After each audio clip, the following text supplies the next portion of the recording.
You're defective, Sarah. I married you to build a family, not to care for a broken woman. The divorce papers were still warm in her hands when Sarah Mitchell realized she had nowhere to go.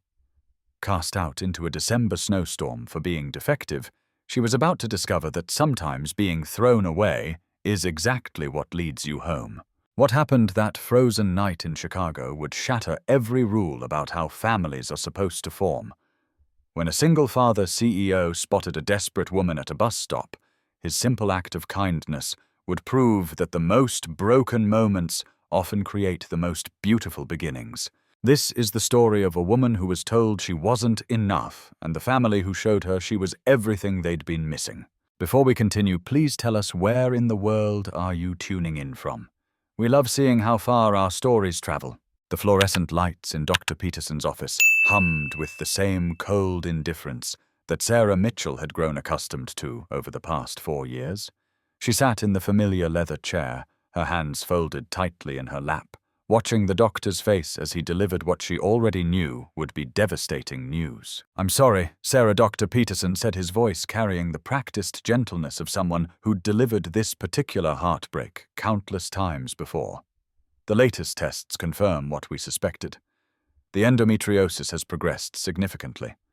Natural conception is, well, it's virtually impossible at this point." The words hung in the sterile air like a death sentence. Sarah felt something inside her chest crack open, a wound that had been festering for years, finally splitting wide. She'd known this day was coming. The pain had been getting worse, the treatments less effective, the hope dimmer with each passing month. "What about IVR?" she asked quietly, though she already knew what Vincent would say about the cost, about the low success rates, about throwing good money after bad. Given the severity of the scarring, even that would have less than a 5% chance of success. Dr. Peterson explained, his fingers steepled as he leaned forward with what was meant to be compassionate directness. And the financial investment would be substantial, with no guarantee of results. Sarah nodded mechanically, her mind already racing ahead to the conversation she'd have to have with her husband. Vincent Crawford had built his real estate empire on calculated risks and guaranteed returns. He didn't invest in lost causes, and that's exactly what she'd become. 20 minutes later, Sarah sat in her BMW in the clinic parking lot, staring at the official report that would end her marriage. 4 years of trying, of hoping, of enduring Vincent's increasingly cold silences, when another month passed without conception. 4 years of watching him grow distant and irritated when she couldn't deliver the one thing he'd married her for. Her phone buzzed. Vincent's name flashed on the screen. "Did you get the results?" His voice was clipped, businesslike, the same tone he used with underperforming employees. "Yes," Sarah whispered, her throat tight. "Dr. Peterson says natural conception is virtually impossible now. The endometriosis has—" "I don't need the medical details," Vincent interrupted. "Can you have children or not?" The brutal simplicity of the question stripped away any illusion Sarah had been harboring about their marriage. Not "how are you feeling?" or "what are our options?" Just the bottom line, delivered with the emotional warmth of a quarterly earnings report. Not naturally, no. "But Vincent, there are other options. Adoption, or we could try, I need you home in an hour," Vincent said, his voice now carrying an edge that made Sarah's stomach clench. "We need to talk." The line went dead. Sarah sat in the parking lot as snow began to fall, watching other women emerge from the clinic. Some looked hopeful, clutching ultrasound photos. Others looked as devastated as she felt. But they all had one thing in common. They were going home to partners who would hold them, comfort them, face whatever came next together. Sarah was going home to Vincent Crawford, who measured love in terms of return on investment, and she had just become a liability. The drive through Chicago's December traffic gave her time to rehearse what she might say, how she might convince him that their marriage was about more than reproduction. But even as she practiced the words, she knew they would fall on deaf ears. Vincent had never loved her, not really.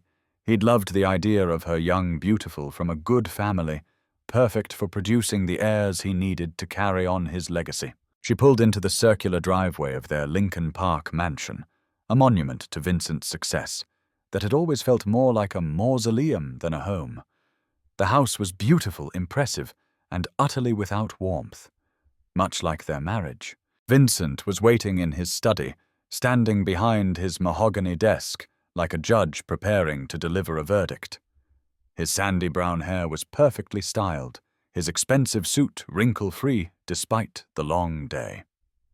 Everything about him screamed success, control, perfection. Everything she was not. "Sit down, Sarah," he said without looking up from the papers spread across his desk. She remained standing. Something in his tone, in the formal arrangement of the room, told her this wasn't going to be a discussion about their future.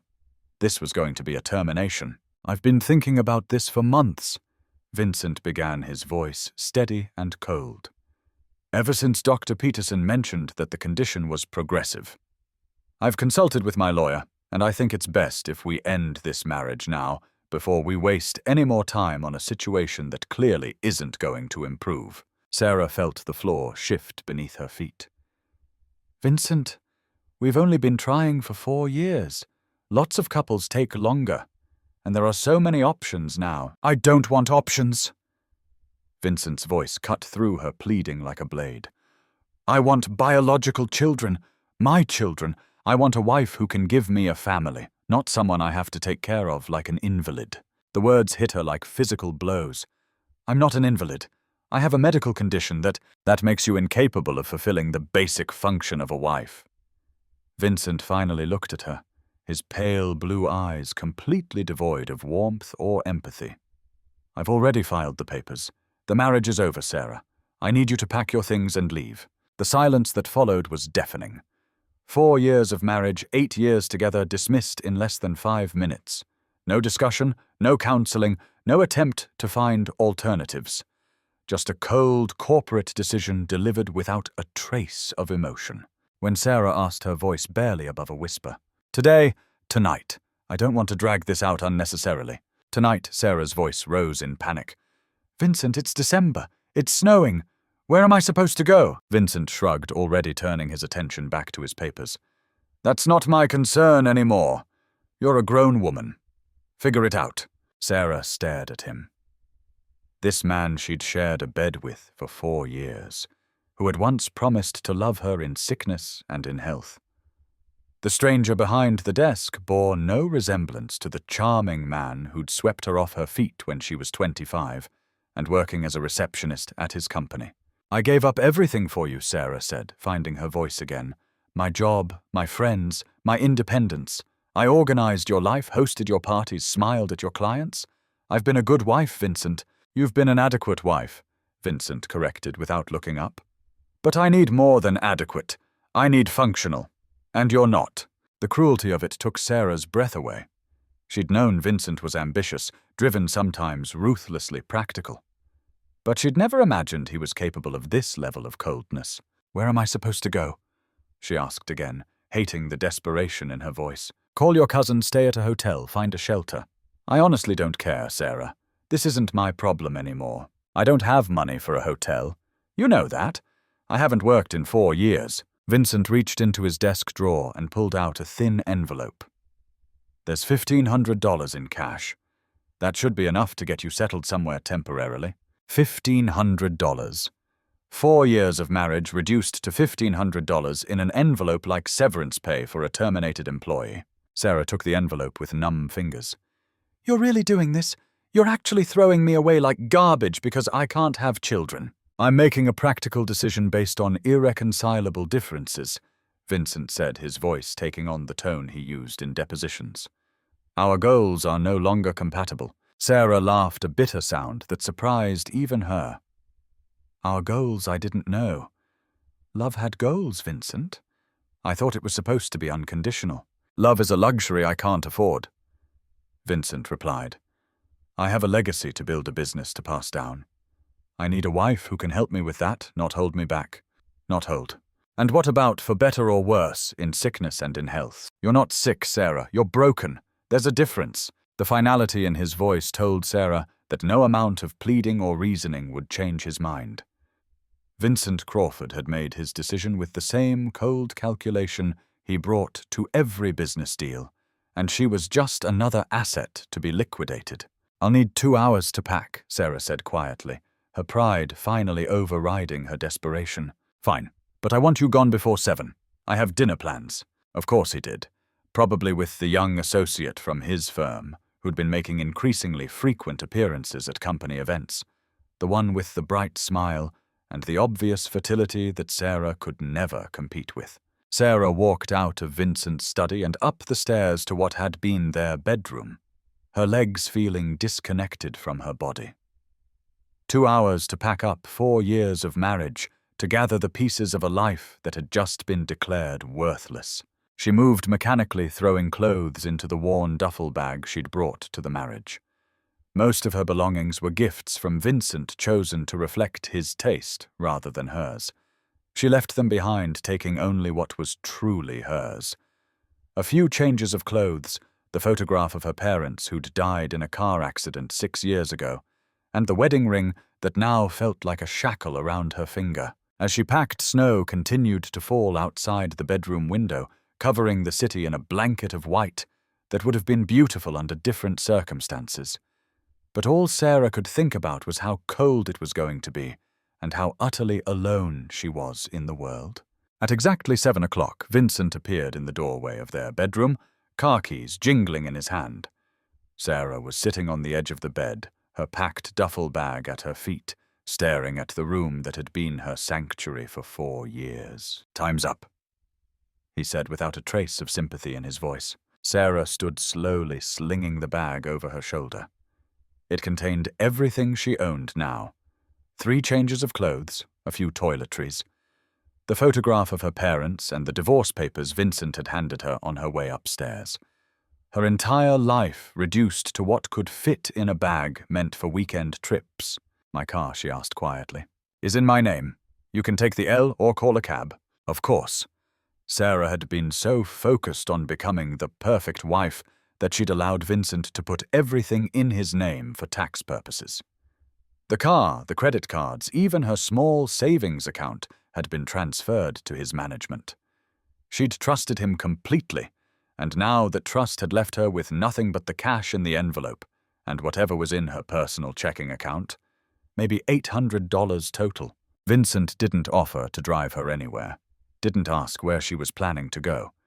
He simply stood there waiting for her to leave so he could get on with his evening plans. Sarah walked through the house one last time, past the formal dining room where she'd hosted countless business dinners, past the kitchen where she'd tried so hard to create the warm family atmosphere Vincent claimed to want, past the living room with its designer furniture that was beautiful but impossible to actually live in. At the front door, she turned back to look at Vincent one more time. He was already on his phone, probably calling his dinner date to confirm their plans. 4 years of marriage, and he couldn't even spare 5 minutes to see her safely out into the snow. "Vincent," she said softly. He looked up, irritated at the interruption. "I hope whoever you find next gives you everything you're looking for." For just a moment, something flickered across his face. Regret, maybe, or just annoyance that she was making this more difficult than it needed to be. "Goodbye, Sarah," he said, already turning away. The door closed behind her with a soft click that sounded like the end of everything. The December air hit her like a physical assault. She'd been so focused on packing that she'd forgotten to grab a winter coat, and the thin wool dress she was wearing offered no protection against the wind that whipped through Lincoln Park. Snow was falling steadily now. Thick flakes that blurred the streetlights and made the expensive neighborhood look like a Christmas card. Beautiful if you were watching from inside a warm house. Sarah pulled out her phone and scrolled through her limited contact list. Her cousin Lisa was in Prague for another 2 weeks. Her college roommate had moved to Seattle and started a new life that didn't include old friends. The few acquaintances she'd made as Vincent's wife weren't really her friends. They were part of his social circle, and she doubted any of them would want to get involved in divorce drama. She called 3 different women's shelters, standing on Vincent's front steps as snow accumulated on her shoulders. All 3 were full with waiting lists that stretched for weeks. The closest available bed was in a facility 40 minutes south of the city, and they couldn't guarantee it would still be open by the time she arrived.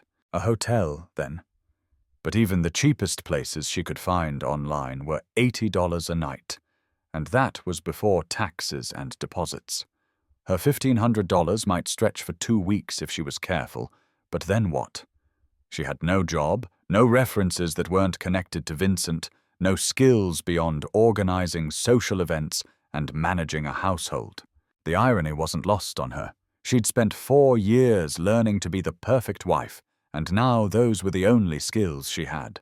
Skills that were worthless without a husband to apply them to. Sarah started walking toward the nearest L station, her thin shoes slipping on the increasingly icy sidewalks. The duffel bag felt like it weighed 100 pounds, and the cold was seeping through her dress, making her muscles ache and her joints stiff. The train station was warm at least, and Sarah bought a day pass with some of her precious cash.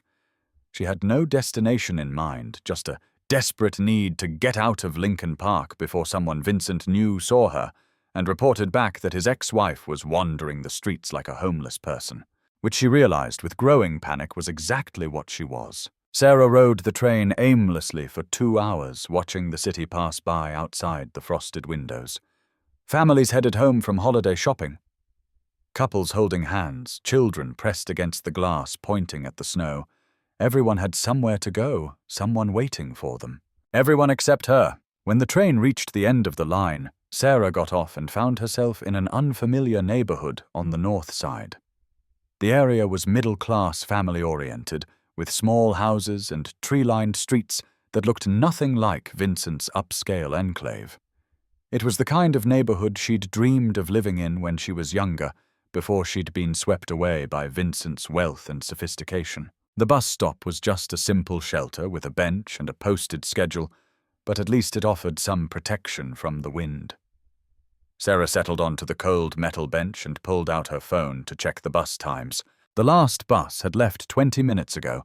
The next one wouldn't arrive until 6 a.m. Sarah stared at the schedule in disbelief. She was stranded in a neighborhood she didn't know, with nowhere to go and no one to call. The temperature was dropping, and the snow was falling harder now, driven by a wind that cut through her thin dress like knives. She tried calling cab companies, but the wait times were over 2 hours due to the weather. Uber and Lyft were surging to prices she couldn't afford. Even if she could get a ride, where would she tell them to take her? Sarah pulled her knees to her chest and wrapped her arms around herself, trying to conserve body heat. The bus shelter offered some protection from the snow, but not from the cold that was seeping into her bones.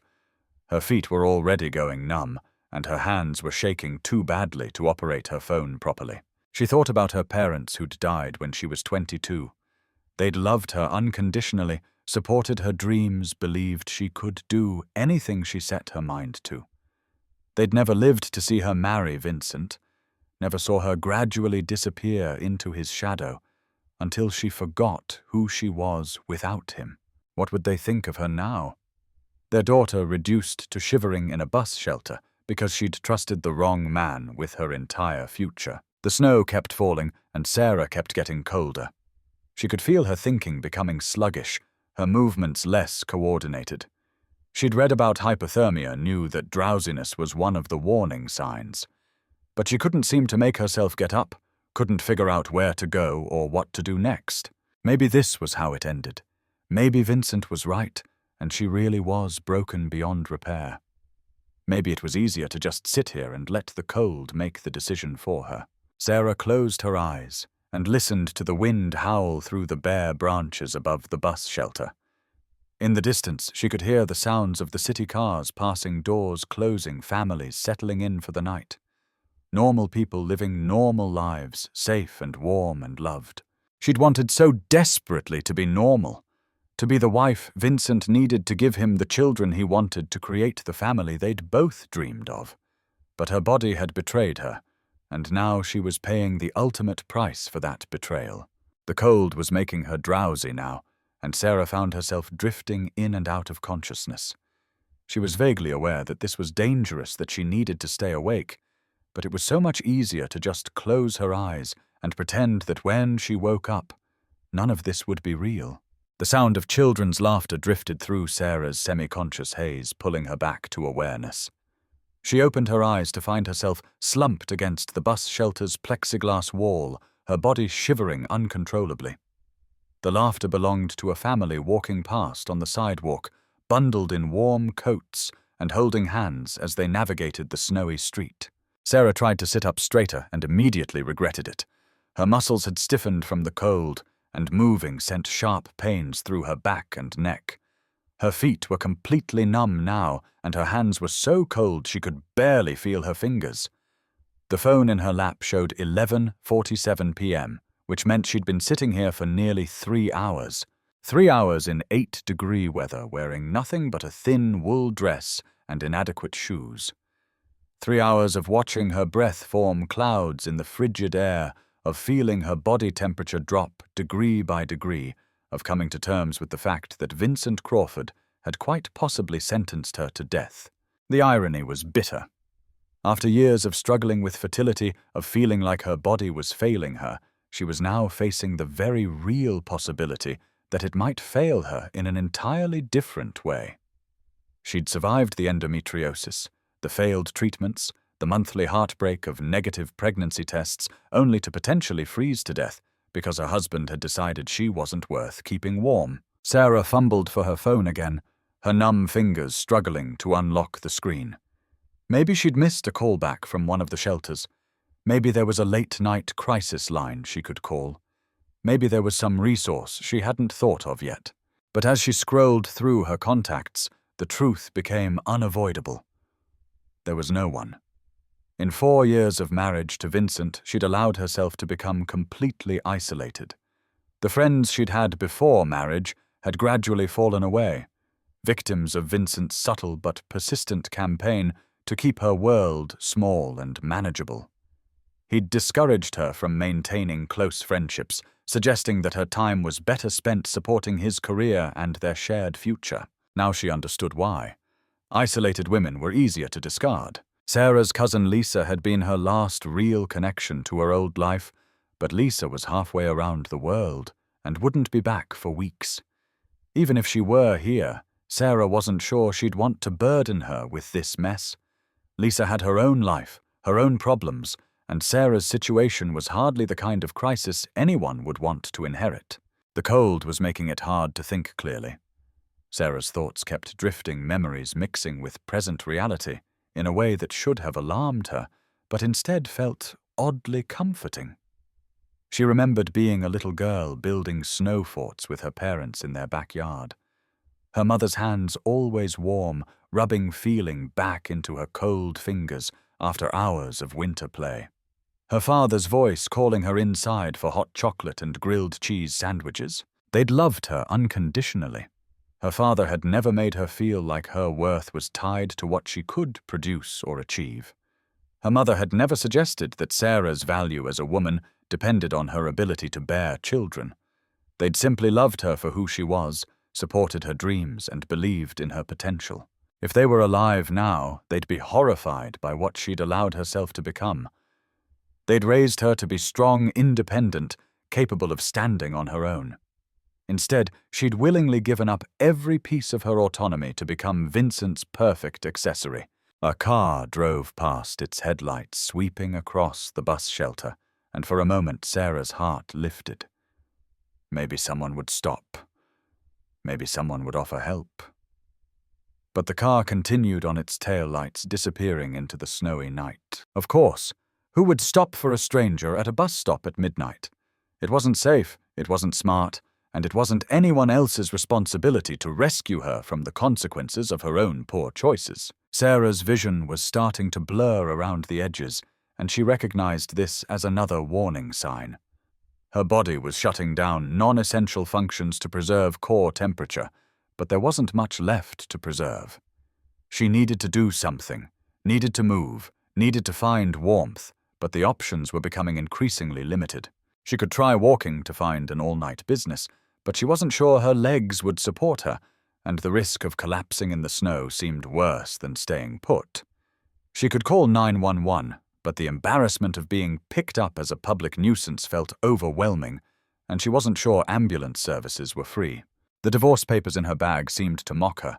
Vincent had been so efficient, so thorough in his calculations. He'd given her just enough money to avoid looking completely heartless, but not enough to actually rebuild her life. He'd timed the eviction perfectly on a night when shelters were full and weather was dangerous, ensuring that she'd have no good options. Maybe that was the point. Maybe Vincent was hoping she'd disappear quietly, permanently, so he wouldn't have to deal with alimony or the messy complications of a bitter ex-wife.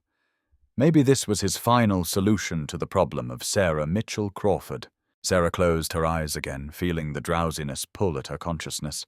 It would be so easy to just let go, to stop fighting the cold and the exhaustion and the crushing weight of her situation. She'd tried so hard to be what Vincent wanted to fit into his vision of the perfect life, and all it had earned her was this frozen bus stop and a death that no one would mourn. But somewhere in the back of her mind, her parents' voices were calling her home.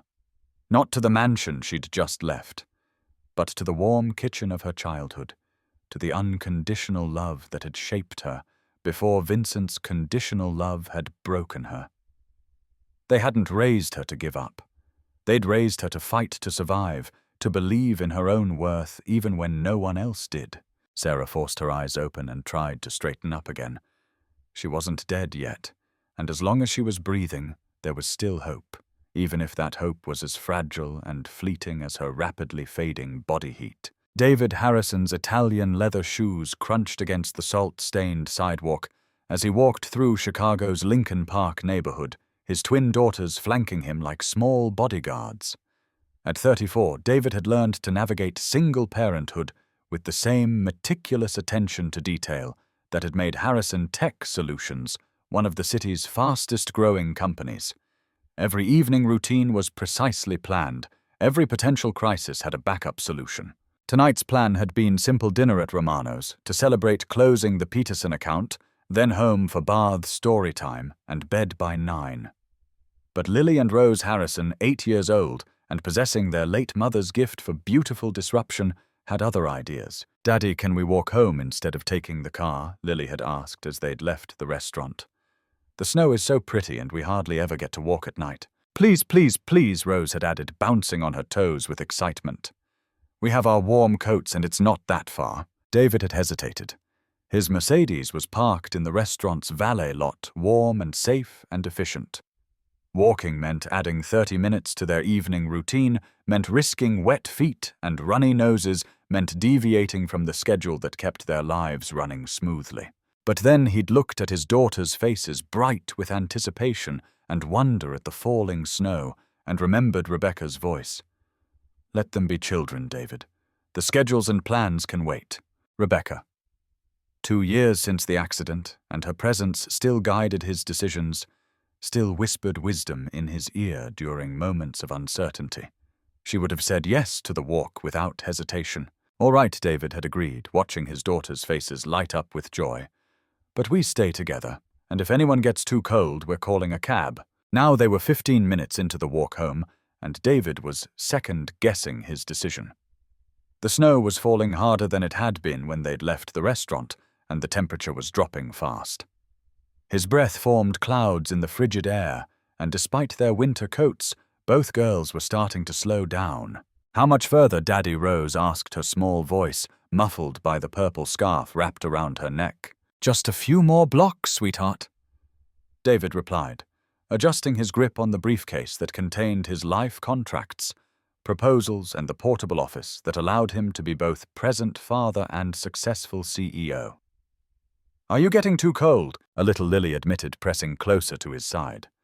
"But I still like walking in the snow." David smiled, feeling the familiar tug of love and worry that defined his existence as a single parent. These two girls were his entire world, the reason he got up every morning, and the purpose behind every decision he made. Since Rebecca's death, they'd been healing together, learning to be a family of 3 instead of 4, figuring out how to honor her memory while still moving forward. It hadn't been easy. Those first months had been a blur of grief and confusion, of trying to be strong for his daughters while falling apart inside. Rebecca had been the heart of their family, the one who made their house feel like a home, who knew exactly what each girl needed before they even asked. David had learned through trial and error, through tearful bedtimes and burnt dinners, through middle-of-the-night comfort sessions, and the slow realization that love could be enough even when it felt inadequate. "Daddy, look!"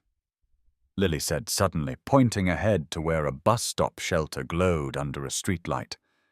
"Is that lady waiting for the bus?" David followed her gaze and felt his chest tighten. A woman was sitting alone in the bus shelter, hunched against the plexiglass wall. Even from a distance, he could see she was inadequately dressed for the weather, wearing what looked like a thin dress without any winter coat. "The buses stopped running an hour ago," Rose observed with the matter-of-fact wisdom of an 8-year-old who'd learned public transportation schedules out of necessity. Why is she still sitting there? David's steps slowed as they approached the shelter. His years in business had taught him to assess situations quickly, and what he saw made alarm bells ring in his head. The woman was clearly in distress, possibly hypothermic, definitely in danger. Her stillness was the wrong kind of stillness, the kind that spoke of exhaustion or resignation rather than patient waiting. "Girls," David said quietly, stopping about 10 feet from the shelter.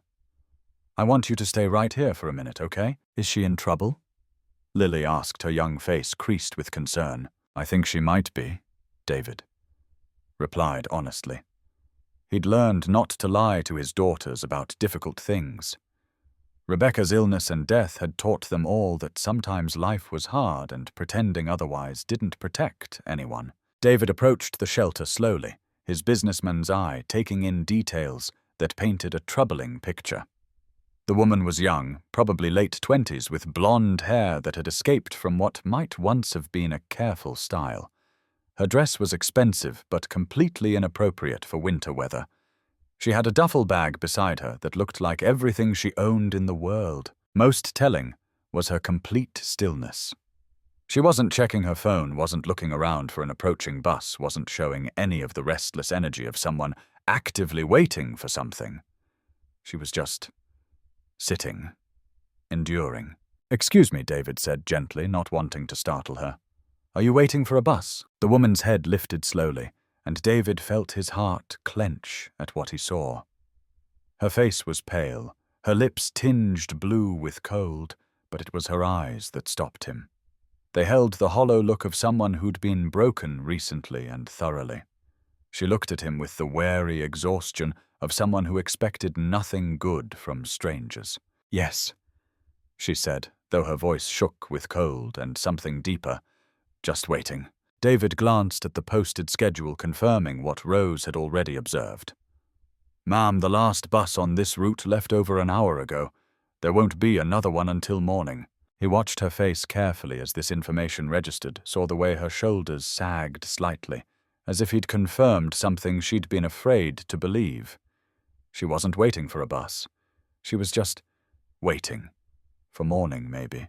Or for something worse. "I'm fine," she said, automatically, the reflexive response of someone who'd been taught not to be a burden. "Thank you for your concern." But she wasn't fine.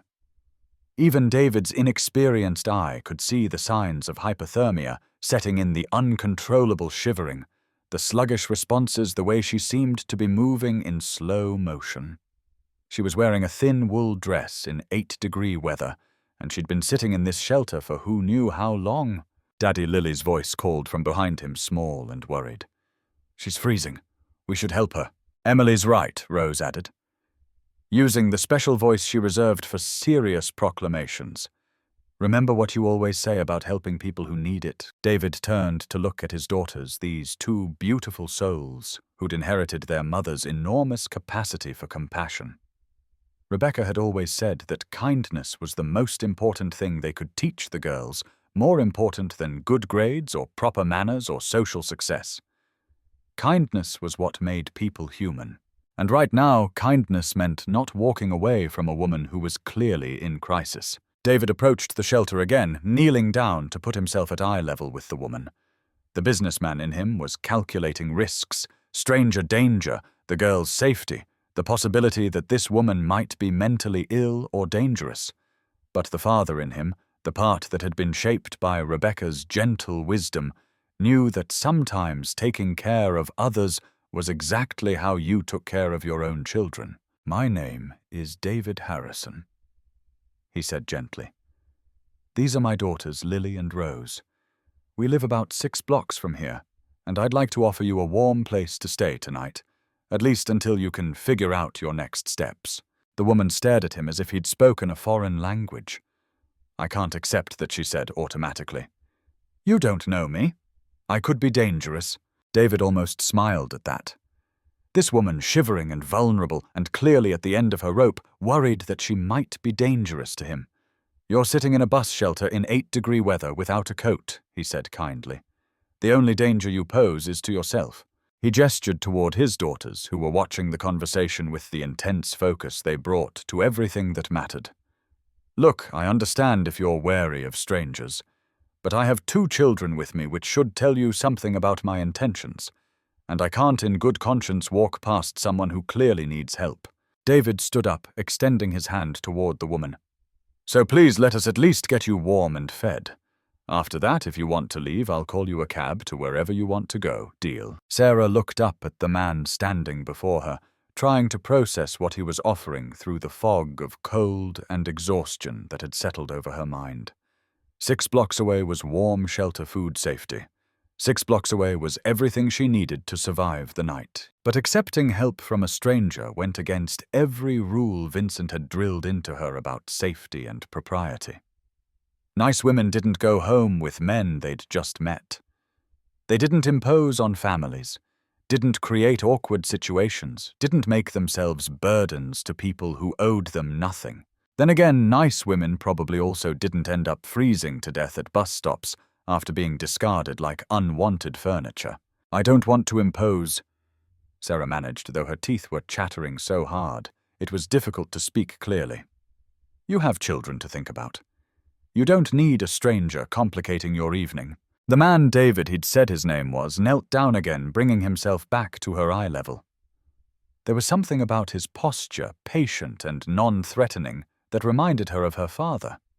He had kind eyes, dark brown, and filled with genuine concern, not the calculating assessment she'd grown accustomed to from Vincent. "Let me tell you what I see," David said gently.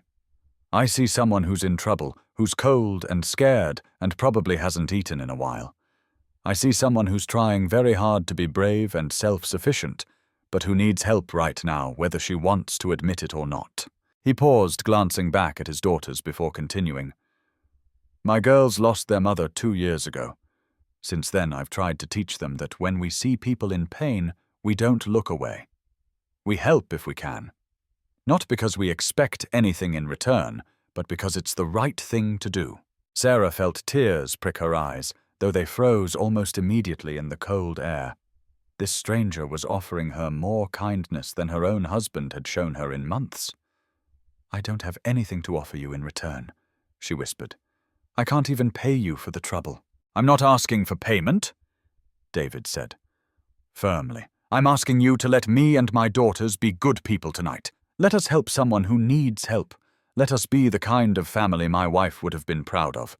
The mention of his late wife sent another pang through Sarah's chest. Here was a man who'd lost the person he loved most, who was raising 2 children alone, and he was still thinking about how to help a stranger. The contrast with Vincent, who'd cast her aside at the first sign of imperfection, was stark and heartbreaking. "Daddy," one of the little girls called out, her voice high and sweet in the cold air. "Is the lady going to come home with us? Because she's shaking really bad, and I think she needs hot chocolate." "And a warm blanket," the other girl added. "Like when we get cold after playing in the snow." David smiled at his daughters, and Sarah saw the fierce love that passed between them. These weren't just words to him.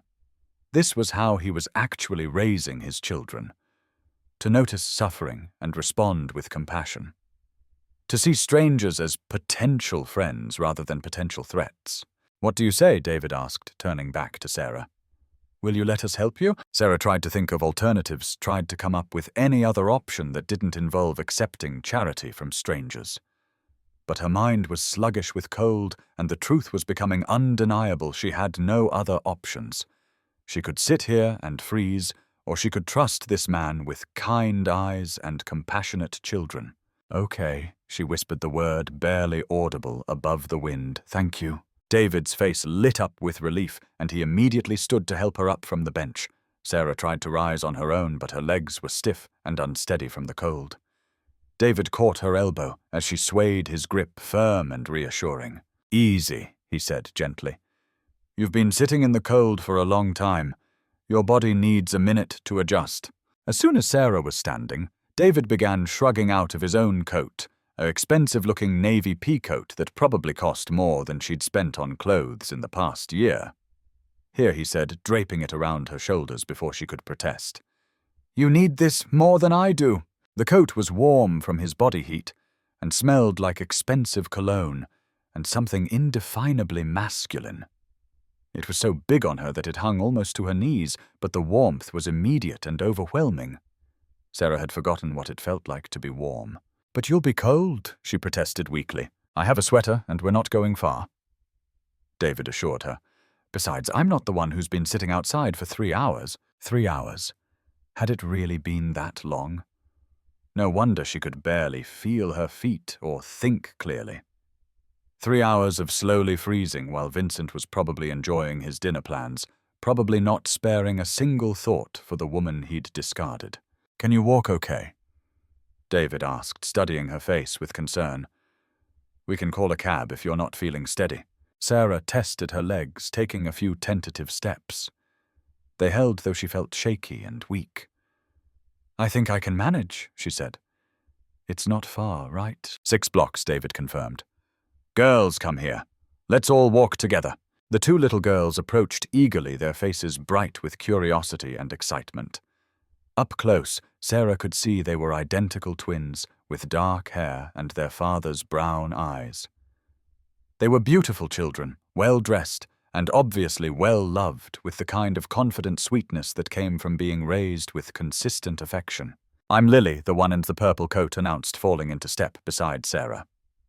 "And that's Rose. She's exactly 3 minutes older than me, but she's not the boss, even though she thinks she is." "I don't think I'm the boss," Rose protested, taking Sarah's other side. "I just have good ideas, and people should listen to them." David laughed, the sound warm and genuine in the cold night air. "They're both bossy," he confided to Sarah. "They get it from their mother." Sarah felt a smile tugging at her lips, despite everything. These children were charming, and their father clearly adored them. It had been so long since she'd been around a happy family that she'd almost forgotten what it looked like.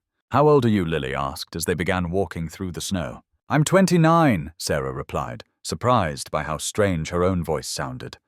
When was the last time someone had asked her questions about herself?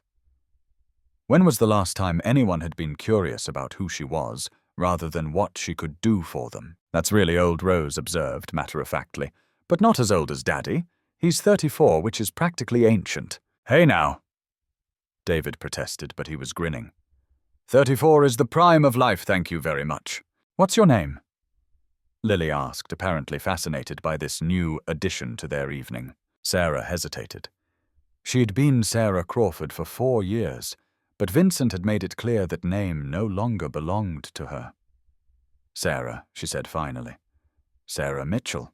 Her maiden name felt strange on her tongue, after so many years of being Mrs. Crawford. But maybe it was time to remember who she'd been before Vincent had reshaped her into his idea of the perfect wife. "That's a pretty name," Lily declared, with the confidence of someone whose opinion mattered. "I like it better than some of the other names people have." "What other names do people have?" David asked, amused. "Well, there's Mrs. Henderson next door, but her name is really Gertrude, which sounds like something you'd name a turtle," Rose explained seriously. "And there's Mr. Watson from the grocery store, but his first name is Bartholomew, which is just way too many letters for one person." Sarah found herself laughing. Really laughing for the first time in months. These children were delightful, funny and smart, and completely without guile. They chatted easily as they walked, filling the cold air with warmth and life. "Almost there," David said, pointing to a row of elegant brownstones that lined the quiet street. "The one with the green door." Sarah looked ahead to their destination and felt her breath catch. It was beautiful. A classic Chicago brownstone with warm lights glowing in the windows and a small front garden that probably bloomed with flowers in the spring. It looked like a home in the truest sense of the word, like a place where people loved each other and felt safe. It looked like everything she'd dreamed of having with Vincent, everything she'd thought they were building together before her body had failed to cooperate with his plans. "Here we are," David announced, leading them up the front steps. "Home sweet home." The warmth hit Sarah like a physical embrace as soon as David opened the front door. After hours in the bitter cold, the heated air felt almost tropical against her skin, and she had to stop in the entryway to let her body adjust to the sudden change in temperature. "Welcome to our house," Lily announced proudly, hanging her purple coat on one of several small hooks by the door. "It's not as big as some houses, but Daddy says it's just the right size for us." Sarah looked around the entryway and felt something loosen in her chest. This was what a real home looked like. The walls were painted in warm, earthy colors, and every surface showed evidence of the life that happened here. Small mittens drying on a radiator, children's artwork taped to the walls, a basket of library books waiting to be read. It was the opposite of Vincent's mansion, where every object had been chosen for its aesthetic value rather than its meaning. Here things were chosen for love. "Let me take your coat," David said, gently, helping Sarah out of his peacoat. "And let's get you something warm to drink. Coffee, tea, hot chocolate." Hot chocolate Rose chimed in before Sarah could answer. "It's the best medicine for being cold. Daddy, can we have some too?" "Of course," David agreed, leading Sarah toward the kitchen. "But first, let's get our guest some dry clothes. She's been sitting in the snow, and that dress must be soaked." Sarah looked down and realized he was right. The hem of her dress was wet and clinging to her legs, and her thin stockings were damp and probably ruined.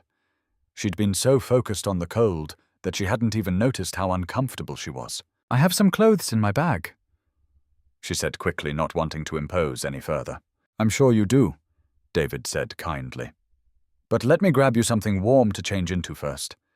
Something dry and comfortable. I think I still have some of Rebecca's things that would fit you."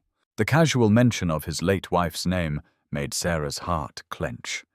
This man was offering her his dead wife's clothes, sharing the most precious remnants of the woman he'd loved. The generosity of it was overwhelming. "Are you sure?" Sarah asked, her voice barely above a whisper. David paused, and for a moment something flickered across his face. Pain, maybe, or the echo of old grief. Then his expression gentled again. "Rebecca would want them to be helping someone who needed help," he said simply. "She was always giving her clothes away to women who needed them more than she did. I think she'd be happy knowing they were still serving that purpose." He disappeared upstairs while the twins led Sarah into the kitchen, chattering about hot chocolate and the proper ratio of marshmallows to cocoa. The kitchen was gorgeous in its lived-in warmth, honey-colored cabinets, a farmhouse sink, and a large table that clearly served as homework central art station and family meeting place all in one. "Daddy's really good at making hot chocolate," Lily informed Sarah, climbing onto one of the high stools at the kitchen island. "He learned from YouTube after Mommy died because she used to make it, and we didn't want to stop having it just because she couldn't make it anymore." The matter-of-fact way Lily spoke about her mother's death caught Sarah off guard. There was sadness there, but also acceptance, and the kind of resilience that came from being loved through grief rather than protected from it. "Your mommy sounds like she was wonderful," Sarah said softly. "She was," Rose agreed. "She used to sing while she cooked, and she made the best chocolate chip cookies in the whole world. Daddy tried to make them once, but they were terrible." "They weren't terrible," Lily protested loyally. "They were just different." "They were hockey pucks," Rose corrected with devastating honesty. "But we ate them anyway because Daddy tried so hard." David reappeared with an armful of soft-looking clothes, and Sarah caught him smiling at his daughter's conversation. "Are you telling Sarah about my failed baking experiments?" he asked. "We're telling her about," Mommy Lily said, "and also about your terrible cookies." "Fair enough." David laughed. "Here, Sarah. There's a bathroom just down the hall where you can change. Take your time." The clothes he handed her were beautiful and expensive. A soft cashmere sweater in deep blue, a pair of dark jeans that looked barely worn and thick, cozy socks that felt like heaven against her cold skin. Everything fit perfectly, as if Rebecca had been exactly her size. When Sarah looked at herself in the bathroom mirror, she barely recognized the woman staring back. The expensive clothes made her look put together and cared for in a way she hadn't felt in months. But more than that, she looked warm, safe, like someone who belonged somewhere. When she returned to the kitchen, David had 3 mugs of hot chocolate, waiting topped with whipped cream and a sprinkle of cinnamon. The smell alone was enough to make Sarah's mouth water, and she realized she couldn't remember the last time she'd eaten a proper meal. "Careful, it's hot," David warned, sliding a mug across the counter to her. Sarah wrapped her hands around the warm ceramic and felt tears prick her eyes. Such a simple thing, a hot drink in a warm kitchen with kind people, but after the day she'd had it felt like a miracle. "Thank you," she said, though the words felt inadequate for everything he was giving her. "You're welcome," David replied, and she could tell he meant it. Not just the polite response people gave automatically, but a genuine welcome into his home and his family's evening. The hot chocolate was perfect, rich and sweet, and warming her from the inside out. As she drank it, Sarah felt her body finally beginning to relax, the tension of cold and fear slowly leaving her muscles. "Are you hungry?" David asked, studying her face with the kind of attention that suggested he was good at reading people. "When did you last eat?" Sarah tried to think. Breakfast had been a piece of toast eaten standing in Vincent's kitchen while he'd made phone calls and ignored her presence. Had there been lunch? She couldn't remember. "I'm not sure," she admitted. "This morning, maybe?" David's jaw tightened almost imperceptibly, and Sarah saw anger flash across his features. Not at her, but at whatever circumstances had led to her sitting at a bus stop, hungry and cold and alone. "Right?" he said briskly. "Food first, then we can figure out everything else." He moved around the kitchen with practiced efficiency, assembling what looked like enough sandwiches to feed a small army. Turkey and cheese with fresh bread cut diagonally, the way her mother used to do it, served with chips and sliced apples, and another mug of hot chocolate. Sarah ate like she was starving, which she supposed she was. Everything tasted incredible, and she had to force herself to slow down and eat like a civilized person instead of wolfing down everything on her plate. The twins chatted throughout the impromptu meal, telling her about school and their friends and the art projects they were working on. They included her in their conversation, effortlessly asking her opinion about whether purple or blue was better for painting flowers, and whether she thought their teacher was right, that cursive writing was still important. It was such a normal family dinner conversation, the kind Sarah had dreamed of having someday. But she'd never imagined she'd be experiencing it as a charity case, rescued from freezing to death by strangers who owed her nothing. "Okay, girls," David said. When the sandwiches were gone, and the twins were starting to yawn over their hot chocolate. "Time for baths and bed. Say goodnight to Sarah." "Do you have to leave, Lily?" asked, looking disappointed. "Can't you stay for stories?" Sarah looked at David uncertainly. She hadn't thought about what came next, about whether this was just a meal and a warm-up before he called her a cab to wherever charity cases went for the night. "Sarah is going to stay tonight," David said firmly, making the decision without consulting her. "She'll be here in the morning, so you can see her then." Both girls brightened immediately. "Really?" Rose asked. "You're going to sleep over?" "If that's okay," Sarah said quietly, looking at David for confirmation. "More than okay," David assured her. "We have a guest room, and you clearly need a safe place to rest. We can talk about next steps tomorrow when you've had time to recover." After the twins had thundered upstairs for their evening routine, David led Sarah to a small but comfortable guest room on the first floor. It had a queen bed with soft-looking linens, a reading chair by the window, and the same warm, welcoming atmosphere as the rest of the house. "There's an ensuite bathroom," David explained, "and extra blankets in the closet if you get cold. Are you comfortable? Do you need anything else?" Sarah looked around the room, so different from the cold perfection of Vincent's mansion, and felt something break open in her chest. "I don't know how to thank you," she whispered. "I don't know how to repay this kindness." "You don't need to repay anything. David said gently. Just rest. Just be safe and warm. That's enough. He paused at the doorway, his hand on the light switch. Sarah, whatever happened to you today, whatever brought you to that bus stop, it's not the end of your story. I hope you know that. After he left, Sarah sat on the edge of the soft bed and finally allowed herself to cry. Not the desperate tears she'd shed at the bus stop, but something deeper and more complex. Grief for her marriage. Relief at being safe, gratitude for unexpected kindness, and underneath it all the first tiny spark of something that might eventually become hope. Sarah woke to the sound of children's laughter drifting through the guest room door, followed by the rich aroma of coffee and something that smelled like pancakes. For a moment she lay still in the unfamiliar bed, trying to orient herself. Soft sheets, warm room, the absence of any demand to get up and serve someone else's needs. Then yesterday's events came flooding back: Vincent's cold dismissal, the divorce papers, the hours spent freezing at the bus stop, and finally David Harrison's unexpected rescue.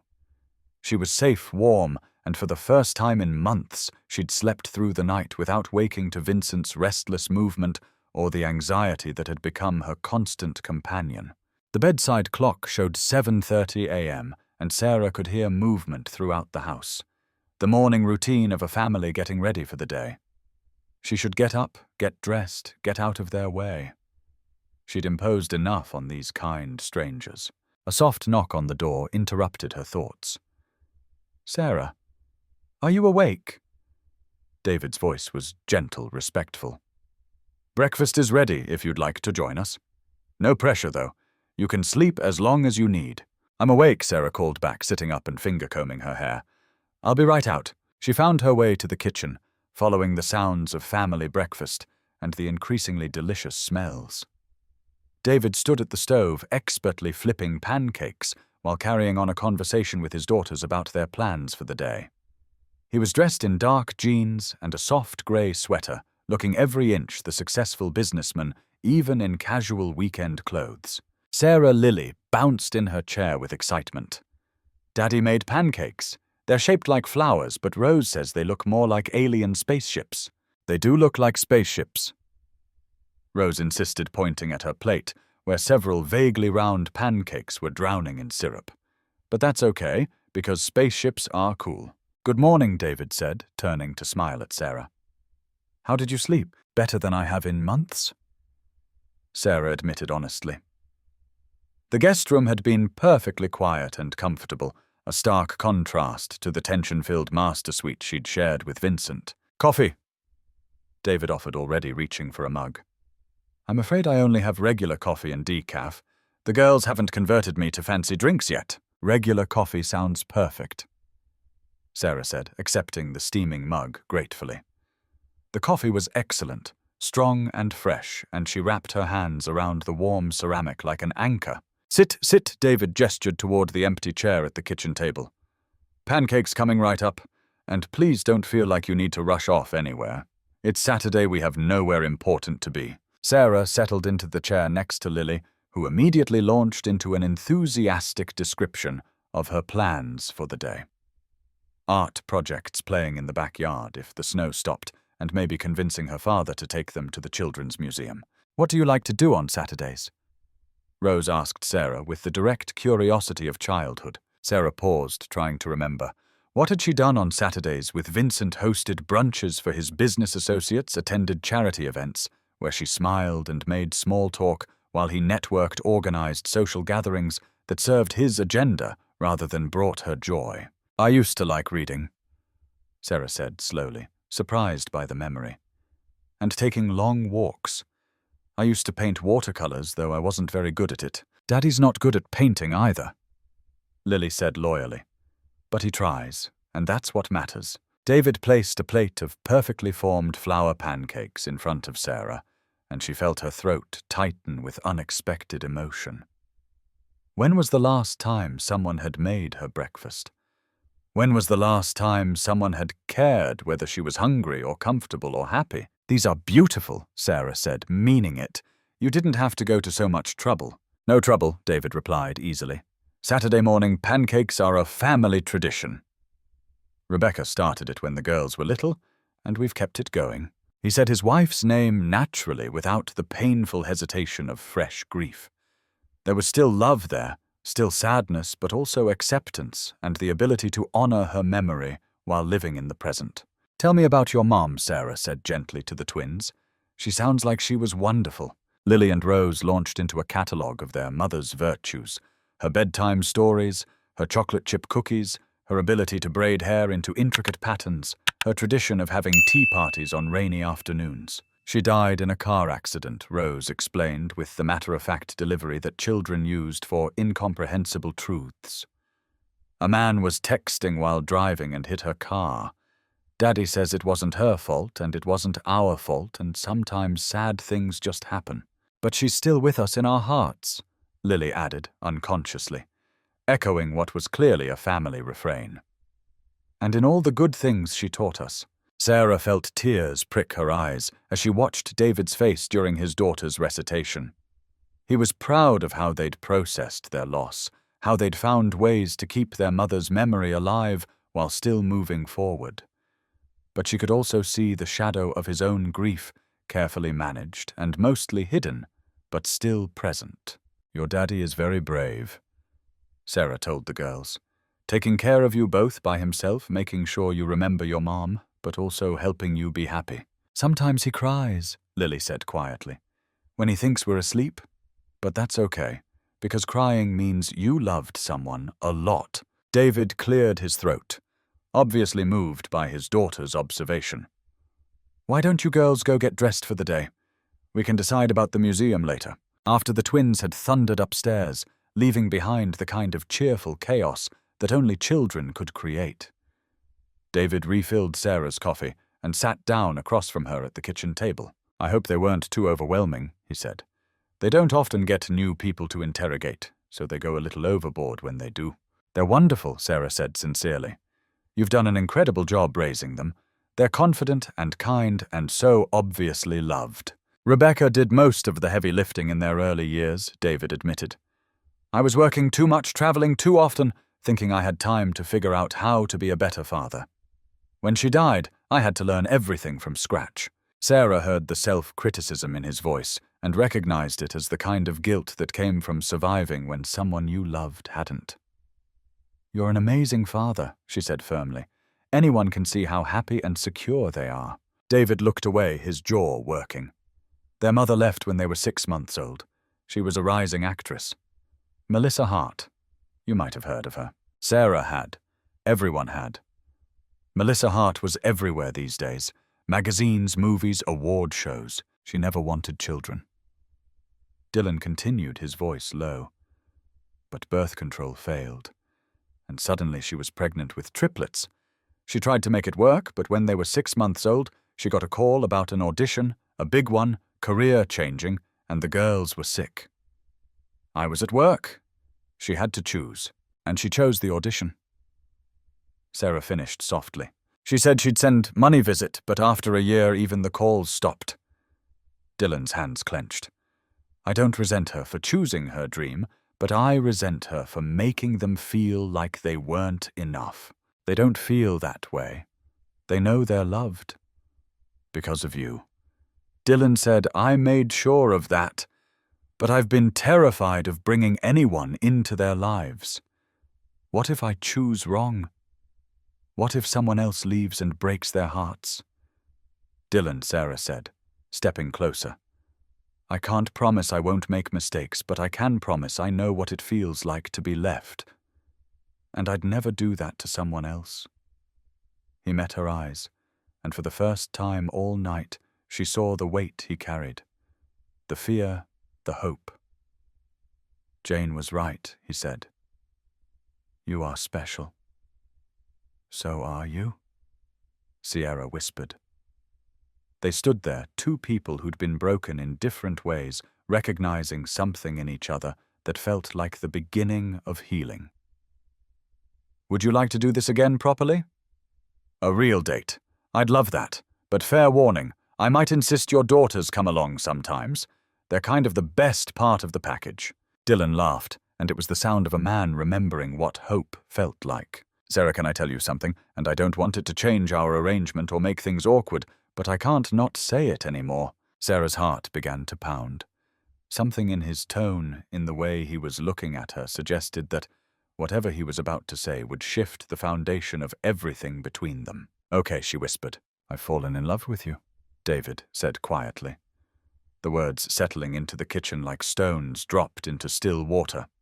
Not because you help with the kids, or because you've made my life easier, though you have, but because you're kind and strong and brave, because you came back from being told you were worthless and proved that wasn't true.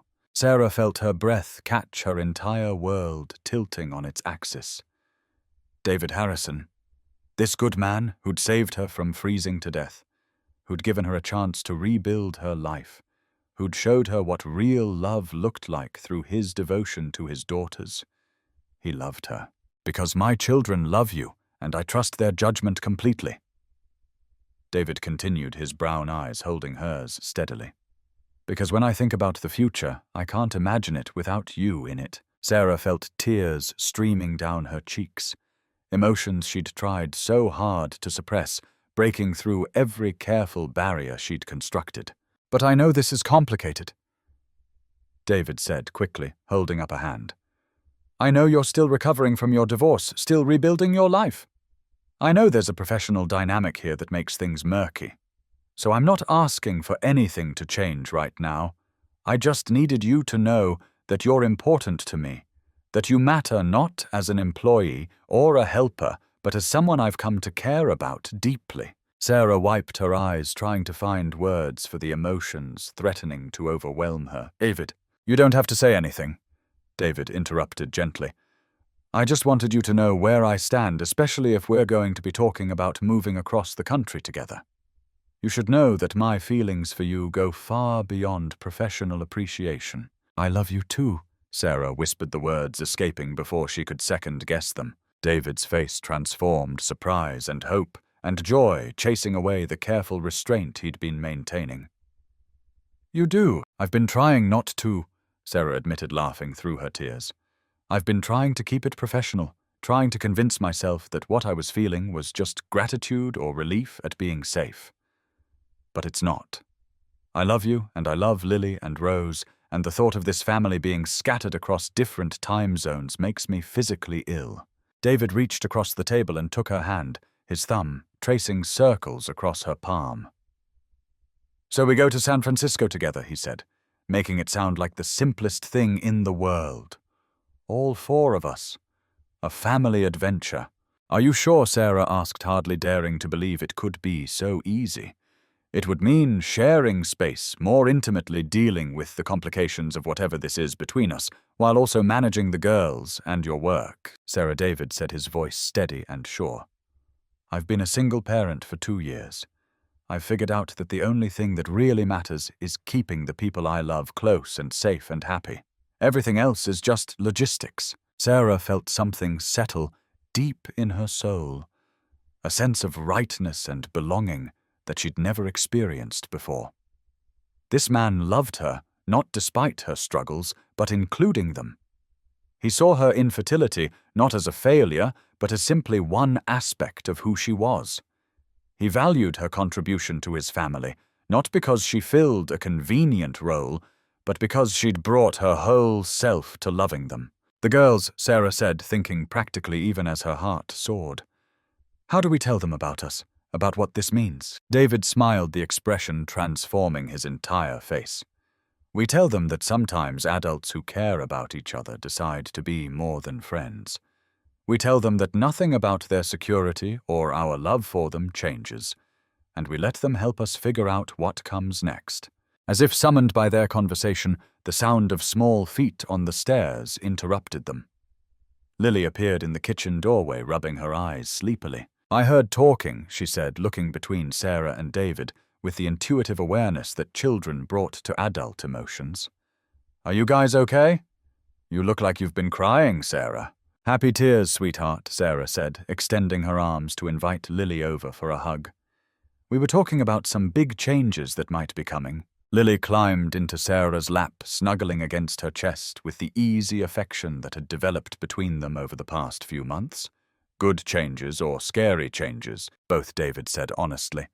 We might all get to go on an adventure together to San Francisco for a while. Lily perked up immediately. All of us. Even Sarah. Especially Sarah, David confirmed, his eyes meeting Sarah's over his daughter's head. We're a family, and families stick together. The next morning brought a flurry of practical conversations about the San Francisco opportunity, but underneath the logistics of school transfers and temporary housing, Sarah could feel the seismic shift that David's confession had created in their relationship. Everything looked the same. The same kitchen table where they planned the girls' schedules, the same routine of breakfast and backpack checking and goodbye kisses, but everything felt different. David's eyes lingered on her face when he thought she wasn't looking. Their hands brushed more often during ordinary tasks, and neither of them pulled away immediately. When he said goodbye before heading to his office for a morning conference call, there was a weight to it that hadn't been there before, an acknowledgement of feelings finally spoken aloud. The twins, with the supernatural intuition that children possessed for adult emotional undercurrents, seemed to sense that something significant had shifted. Dad seems happier today, Rose observed, as Sarah helped her pack her lunch for school. Like really happy. Not just regular happy. Maybe it's because he's excited about the work project, Sarah suggested, though she could feel heat creeping up her neck. Maybe Lily agreed from her perch at the breakfast counter. Or maybe it's because he likes you. Sarah nearly dropped the apple she was slicing. What do you mean? He looks at you the way people look at other people in movies when they're about to kiss them, Rose explained matter-of-factly. And you look at him the same way sometimes. Do you want him to kiss you? Lily asked with 8-year-old directness. Because I think it would be nice if he did. You make him smile more than he used to. Sarah felt completely out of her depth. How did one navigate romantic feelings with an audience of two extremely observant children who had opinions about everything and no sense of adult privacy? Your dad and I care about each other very much, Sarah said carefully. Just like we both care about you and Rose. But different Rose pressed, like the way Mom and Dad used to care about each other. The mention of Rebecca sent a pang through Sarah's chest. These girls were not just navigating their own feelings about Sarah's presence in their lives. They were processing how she fit into the memory of their mother, how love could expand and change without diminishing what had come before. Different. Yes, Sarah admitted. But that doesn't change how much we both love you or how important you are to both of us. We know that Lily said with the patience of someone explaining something obvious to a slow adult. We just want to make sure you know that if Dad wants to kiss you, that's okay with us. And if you want to kiss him back, that's okay too, Rose added helpfully. Sarah laughed despite her nervousness. Thank you for the permission. I'll keep that in mind. After the girls left for school, Sarah found herself alone in the house for the first time since David's confession, free to process the enormous shift in their relationship without small ears, listening to every word. She moved through the familiar routine of tidying up breakfast dishes and starting a load of laundry, but her mind kept returning to the night before, to the look in David's eyes when he'd told her he loved her. She'd been honest when she'd told him she'd been trying not to fall in love with him. From the moment he'd rescued her from that bus stop, Sarah had been hyper-aware of the power imbalance in their relationship, of her dependence on his kindness and generosity. The last thing she'd wanted was to complicate their arrangement with romantic feelings that might not be reciprocated. But somewhere between helping with homework and managing evening routines, between watching David read bedtime stories and seeing him navigate single parenthood with such patient devotion, she'd stopped being able to pretend that her feelings were purely professional. David Harrison was everything Vincent Crawford had never been: kind, without expecting credit, strong, without being controlling, successful, without being cruel. He loved his daughters with a fierce protectiveness that never turned possessive. He made mistakes and apologized for them. He asked for help when he needed it, instead of pretending to be invincible. And somehow impossibly he loved her. Around noon, David emerged from his office, looking frazzled and slightly overwhelmed. Crisis call with Peterson Global, he explained, accepting the coffee Sarah offered him gratefully. They want to move the timeline up. Instead of starting in March, they want us in San Francisco by February 1st. That's only 3 weeks away, Sarah said, her mind immediately racing through everything that would need to happen to make such a timeline work. I know. It's insane. I should probably tell them no, that we need more time to plan properly. David sat down at the kitchen island, rubbing his temples with the heels of his hands. But Sarah, the contract they're offering is even bigger than what we discussed. This could set the business up for years, could pay for the girls' college educations, could give us financial security that I've never been able to guarantee them. Sarah heard the longing in his voice, the conflict between practical opportunity and emotional concerns. But she prompted, "But 3 weeks isn't enough time to transition the girls properly, to find good temporary schools to help them adjust to the idea of leaving their friends and their routines." He looked up at her with eyes full of frustration. "And it's not fair to ask you to uproot your life with such short notice. You'd have to give up the college classes you were planning to start, abandon the life you're rebuilding here." Sarah felt something shift in her chest, a moment of absolute clarity about what mattered most to her. "David," she said quietly, "look at me." He raised his head, meeting her eyes across the kitchen island. 3 months ago I had nothing. No home, no family, no future that I could envision. You gave me all of that." She reached across the counter to take his hand. "The life I'm rebuilding here, it's not about Chicago or college classes or any specific location. It's about being part of your family. It's about loving you and Lily and Rose." David's grip on her hand tightened. "Sarah, let me finish," she said gently. "I know this is scary and rushed and probably crazy. But if we're talking about being a family, about building a future together, then we figure out how to make it work. All of us together, wherever we need to be." "You're sure?" David asked, his voice rough with emotion. "You're absolutely certain you want to tie your future to us, to this chaos, to the uncertainty of starting over in a new city?" Sarah thought about her answer carefully because she knew it would shape everything that came next. She thought about Vincent's cold dismissal, about sitting in that bus stop, convinced she was worthless, about the long journey from broken to beloved that had brought her to this moment. "I've never been more sure of anything," she said finally. "David, you and the girls aren't my plan B or my safe option. You're my first choice, my best choice, my always choice." David stood up from the stool and walked around the island to where Sarah was standing. Without hesitation, he cupped her face in his hands and kissed her soft and sure and full of all the feelings they'd been carefully avoiding for months. When they broke apart, both were crying. "I love you," David whispered against her forehead. "I love you so much it scares me sometimes." "Good scared or bad scared?" Sarah asked, echoing Lily's question from that morning. "Good scared," David assured her. "The kind of scared that comes from caring about something precious, from having something worth protecting." They stood there in the kitchen, holding each other, and planning a future that would have seemed impossible 6 months ago. Outside Chicago continued its busy rhythm, but inside their warm house, 2 people who'd found each other against all odds began mapping out the next chapter of their story. When the girls came home from school that afternoon, they found David and Sarah sitting close together at the kitchen table, surrounded by printouts of schools and housing options in San Francisco. "Are we really going to California?" Rose asked, dropping her backpack and climbing into David's lap.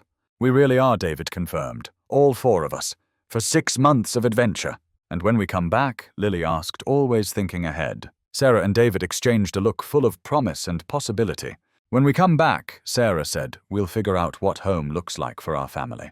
That evening, after the girls had gone to bed, chattering excitedly about San Francisco and the adventures that awaited them, David and Sarah found themselves alone in the living room, sharing the couch and the quiet intimacy that came with having finally acknowledged their feelings for each other. "I keep waiting for the other shoe to drop," Sarah admitted quietly, curled against David's side with his arm around her shoulders.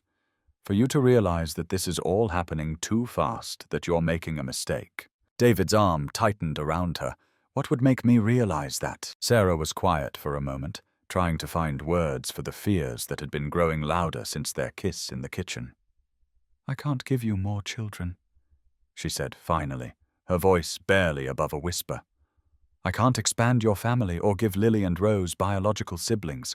I can't be the woman who makes your legacy complete. She felt David's body tense beside her, but he didn't pull away. Instead, he shifted so he could look directly into her face. Sarah, he said, his voice steady and firm. Listen to me very carefully. I already have children. I have Lily and Rose, who are perfect and complete and everything I could ever want in daughters. I'm not looking for you to give me a family. I'm looking for you to share the family I already have. Sarah felt tears beginning to fall, months of suppressed fear and inadequacy, finally finding their voice. But Vincent was wrong about everything. David interrupted, his voice taking on an edge of anger that wasn't directed at her. Vincent wanted you to be a vessel for his ambitions, instead of a partner in building a life together. Vincent never understood what it meant to actually love someone. David took her hands in both of his thumbs tracing gentle circles across her knuckles. Sarah, do you remember what you said to me when I told you about Rebecca? About how I was doing an amazing job raising the girls alone? Sarah nodded, not trusting her voice. You saw that I was already a complete father, that I didn't need someone to come in and fix my parenting or make my family whole. You understood that I'd built something good with my daughters, that we were already a unit worth preserving and celebrating. He paused, making sure she was following his logic. That's exactly how I see you. You're not broken or incomplete or lacking something essential. You're a whole person who has love to give and wisdom to share and so much to contribute to a family. The fact that your uterus doesn't work the way Vincent wanted it to work doesn't diminish your worth as a woman or as a partner or as anything else. Sarah was crying openly now, years of shame and self-doubt finally beginning to crack under the weight of David's unwavering acceptance. But what if people ask why we don't have children together? What if they assume something's wrong with our relationship? Then they'll be making assumptions that aren't any of their business, David said simply. Sarah, there are a million reasons why couples don't have biological children together. Some people choose not to. Some people struggle with infertility. Some people are older when they meet and decide they're content with the family they already have. He brushed tears from her cheeks with his thumbs. What matters is what we decide together, what makes our family happy and healthy and whole. Not what other people think we should want or what they think we're missing. Sarah felt something fundamental shift inside her chest, a knot of shame and inadequacy that had been tightening for years finally beginning to loosen. I love Lily and Rose, she said quietly. I love them like they're my own daughters. They love you the same way David assured her. You've been more of a mother to them in these past few months than their biological mother was in their entire lives. Biology doesn't make families, Sarah. Choice does. Love does. Showing up every day and choosing to care for each other does. Sarah thought about the past few months, about homework help and bedtime stories, about worried nights when someone had a fever and celebratory afternoons when someone mastered a difficult math concept. About the way Lily sought her out for comfort when she was scared, and the way Rose included her in every important conversation. She thought about the family photos David had started taking. Casual snapshots of their life together that now filled frames throughout the house.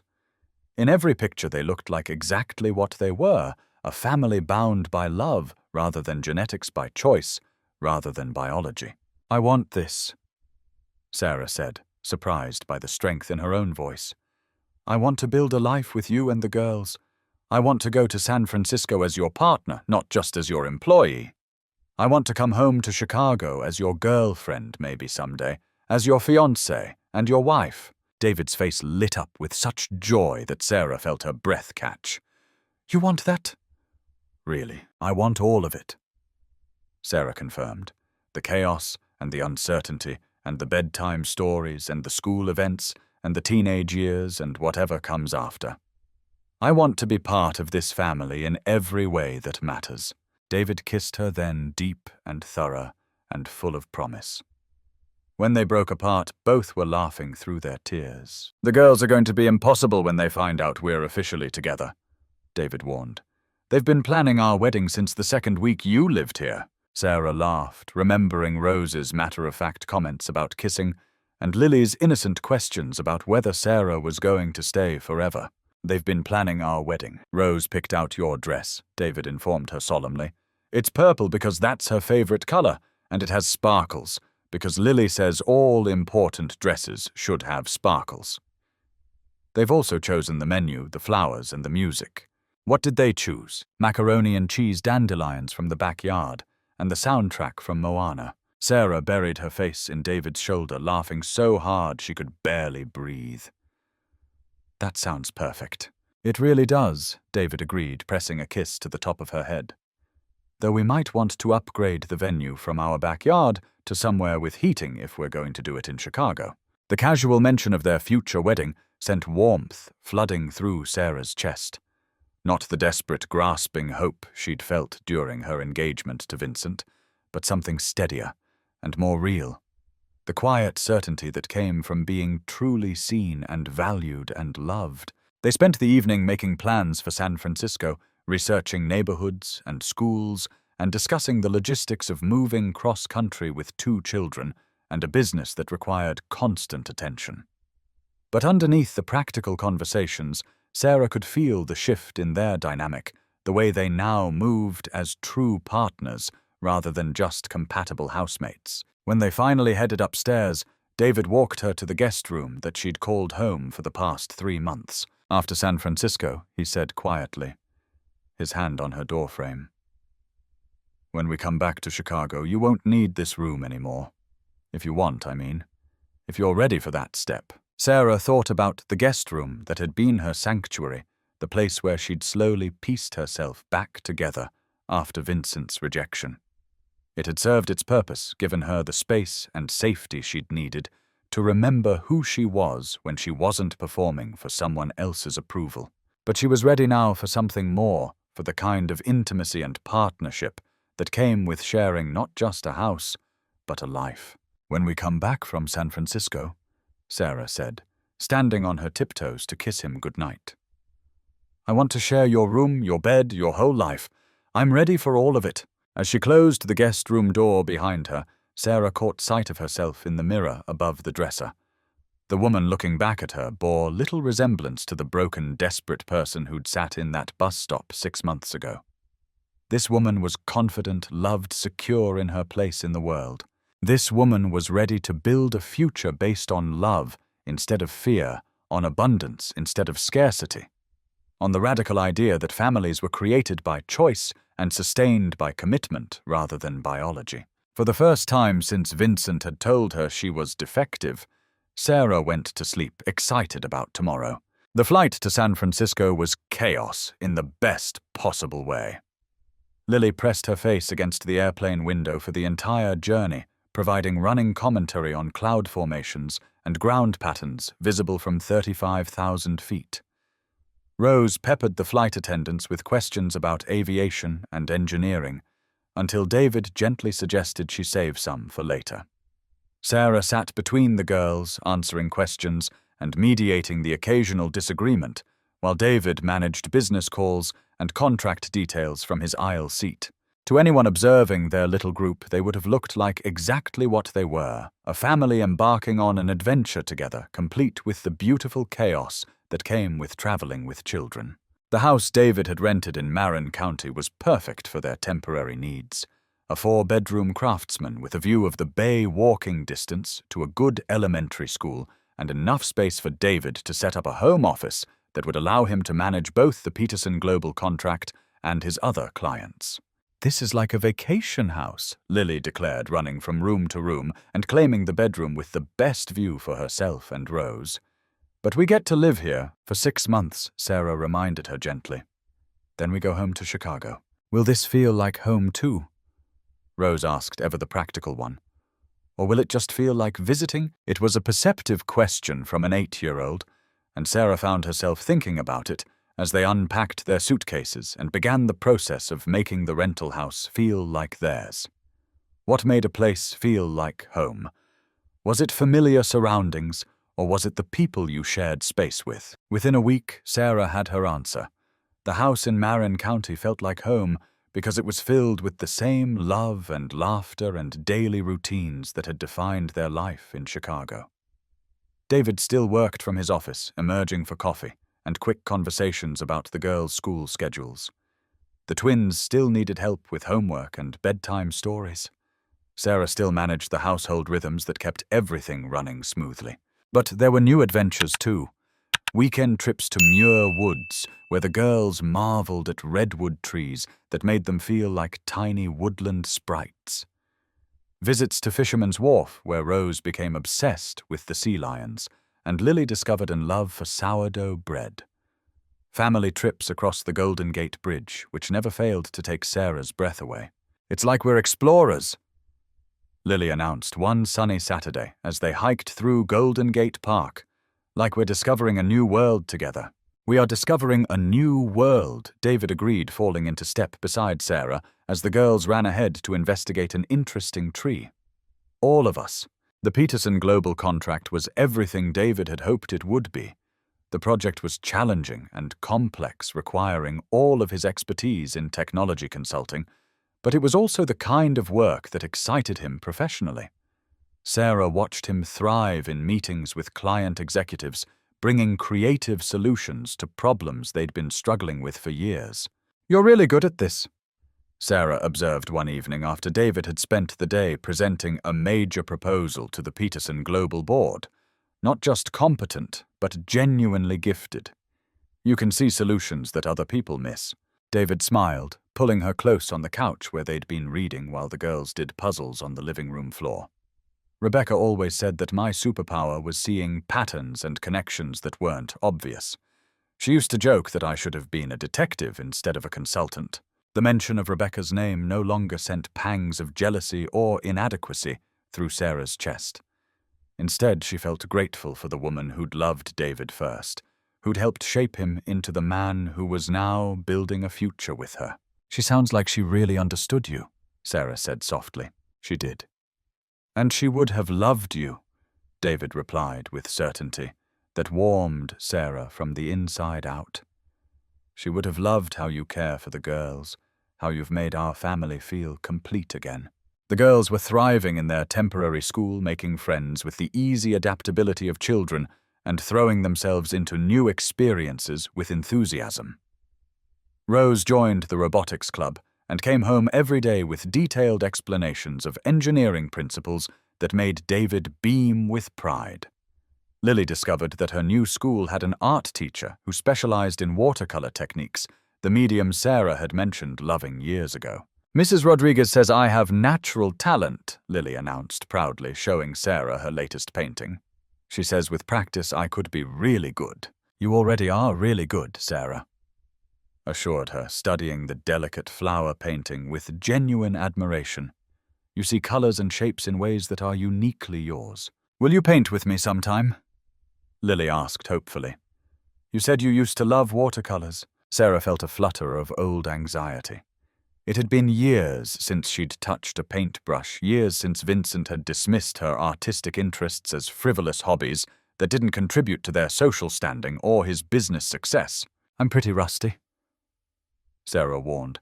"I haven't painted in a very long time."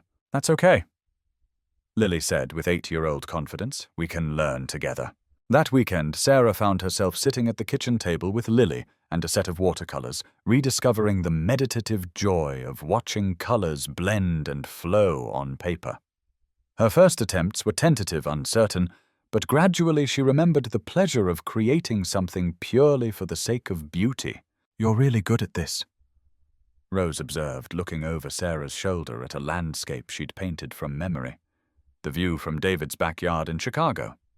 "Is that our house?" "It's the view from our backyard," Sarah confirmed. "I painted it because I miss it sometimes." "I miss it too," Lily agreed. "But I like it here also." "Is that okay?" "It's perfectly okay to love more than one place," Sarah assured her. "Hearts are big enough to hold lots of different kinds of love." David appeared in the doorway watching the impromptu art session with the expression Sarah had learned meant he was filing away mental pictures to treasure later. "What do you think?" Sarah asked, holding up her painting for his inspection. "I think," David said, kissing the top of her head as he passed, "that you're remembering who you were before someone convinced you to hide your light." The simple observation hit Sarah with unexpected force. She was remembering who she'd been before Vincent had drawn her deeper into his isolated world. She was rediscovering parts of herself that had been buried under years of trying to be someone else's idea of perfect. That night, after the girls were asleep and David had finished his evening calls with Chicago clients, they sat on the deck overlooking the bay, sharing wine and the quiet satisfaction of a day well spent. "I've been thinking," Sarah said, watching the lights of San Francisco twinkle in the distance. "About what?" "About what happens when we go back to Chicago. About what I want to do with my life beyond helping you manage your household." David turned to look at her, his expression encouraging. "And what do you want to do?" "I think I want to go back to school," Sarah said slowly, the idea gaining strength as she spoke it aloud. "Maybe study art therapy or counseling, something that combines creativity with helping people heal from difficult experiences." "That's perfect," David said immediately. "You'd be incredible at that. You have such intuitive understanding of what people need, and you've certainly navigated your own healing journey." Sarah felt a flutter of excitement, the same feeling she'd had as a teenager when she'd dreamed about college and careers and making a difference in the world. Those dreams had been put on hold during her marriage to Vincent, but maybe it wasn't too late to reclaim them. "It would mean more school, probably a master's degree," Sarah said. "It would be expensive and time-consuming, and I'd be starting over professionally in my 30s. So David said with a smile, "I'll support you however I can. We'll figure out the logistics together. That's what partners do." Partners. The word sent warmth flooding through Sarah's chest. Not just girlfriend or live-in helper, but true partner in building a life and pursuing dreams and supporting each other's growth. As they sat together under the California stars, making plans for a future that was both practical and ambitious, Sarah realized that she wasn't just rebuilding her life anymore. She was actively creating the life she'd always wanted, but had been afraid to believe was possible. A life based on love instead of fear, on possibility instead of limitation, on the radical belief that it was never too late to become who you were meant to be. 3 months into their San Francisco adventure, David made a decision that would transform their temporary arrangement into something permanent and beautiful. The Peterson Global contract was exceeding all expectations, with client executives already discussing extending the partnership and potentially opening a West Coast branch of Harrison Tech Solutions. But more importantly, their family was thriving in ways that had nothing to do with business success. Sarah had found her rhythm in this new city building, friendships with other parents at the girls' school, and discovering a vibrant community of artists and creatives who welcomed her watercolor experimentation with enthusiasm.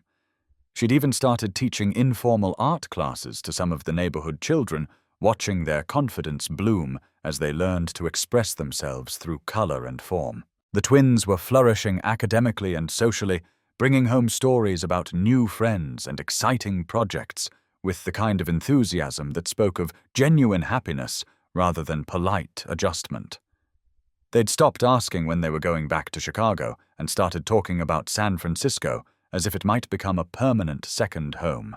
And David had fallen in love with Sarah all over again, watching her confidence grow and her natural talents emerge as she carved out space for her own interests and ambitions alongside their family life. "I have something I want to show you," David announced one Saturday evening after they'd returned from a family trip to the California Academy of Sciences. The girls were upstairs in their shared bedroom building elaborate structures with the blocks they'd bought in the museum gift shop, and the house was filled with the comfortable sounds of children at play. "What kind of something?" Sarah asked, settling beside him on the couch, where they'd spent countless evenings planning their days and sharing their thoughts. David pulled out his phone and opened a text message thread with a number Sarah didn't recognize. "Read this," he said, handing her the phone. The message was from a jewelry designer in Union Square, confirming an appointment for the following Tuesday at 2 to view custom engagement ring designs. Sarah's breath caught her heart, beginning to race as the implications sank in. David, what? I know we've only been officially together for a few months, David said quickly, taking her hands in his. And I know we agreed to take things slowly and see how everything developed. But Sarah, I don't want to wait any more to make this official. Sarah felt tears beginning to gather in her eyes, emotions she'd been carefully managing, threatening to overflow. I've been carrying this appointment around for 2 weeks trying to figure out the right time to bring it up. David continued, his voice gaining confidence as he spoke. But then today, watching you help Lily work through her frustration with that science exhibit, seeing Rose automatically reach for your hand when she got scared during the planetarium show, I realized I was overthinking everything. He shifted on the couch so he was facing her directly, his brown eyes serious and warm. Sarah, you're not my backup plan or my consolation prize or my convenient solution to single parenthood. You're my first choice, my best choice, my always choice. You're the person I want to build a future with, the person I want to grow old with, the person I want beside me for every adventure and challenge and ordinary Tuesday that comes next. Sarah was crying openly now, overwhelmed by the depth of feeling in his voice and the certainty in his expression. I love you, David said simply. And I love the way Lily and Rose light up when you walk into a room. I love how you've made our family feel complete without trying to replace anyone or change anything fundamental about who we are. I love that you chose us, and I want to spend the rest of my life choosing you back. David, Sarah whispered, hardly daring to believe this was really happening. Will you marry me? He asked, the words settling into the living room like a benediction.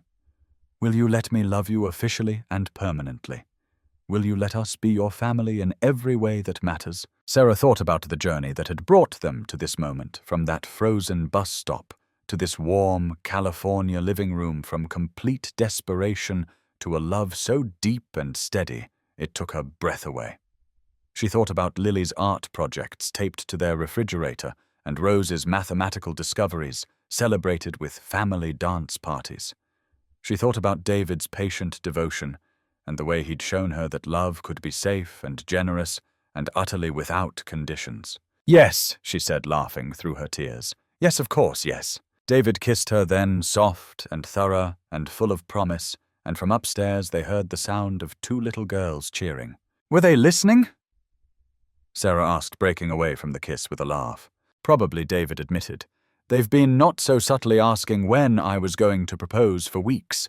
Rose has been leaving wedding planning magazines on my desk, and Lily drew us a picture of our wedding that she hid in my briefcase. They drew our wedding, complete with the purple dress and dandelion bouquet they selected months ago, David confirmed. Though I think we might want to make some slight modifications to their vision. The girls appeared in the living room as if summoned, still in their pajamas, but wide awake with excitement. Did she say yes? Rose demanded immediately. Did you ask her properly? Lily added with 8-year-old concern for romantic protocol. She said yes, David confirmed, pulling both girls onto the couch for a family hug. And yes, I asked her properly. Can we call you Mom now? Lily asked Sarah directly, her voice hopeful but careful. Sarah felt her breath catch, the question hitting her with unexpected force. These children who had lost their first mother, and who had every reason to be protective of that memory, were offering her the most precious title they had to give. If you want to, Sarah said quietly. If it feels right to you. It feels right, Rose declared with characteristic certainty. You take care of us like a mom. You love us like a mom. You should be our mom.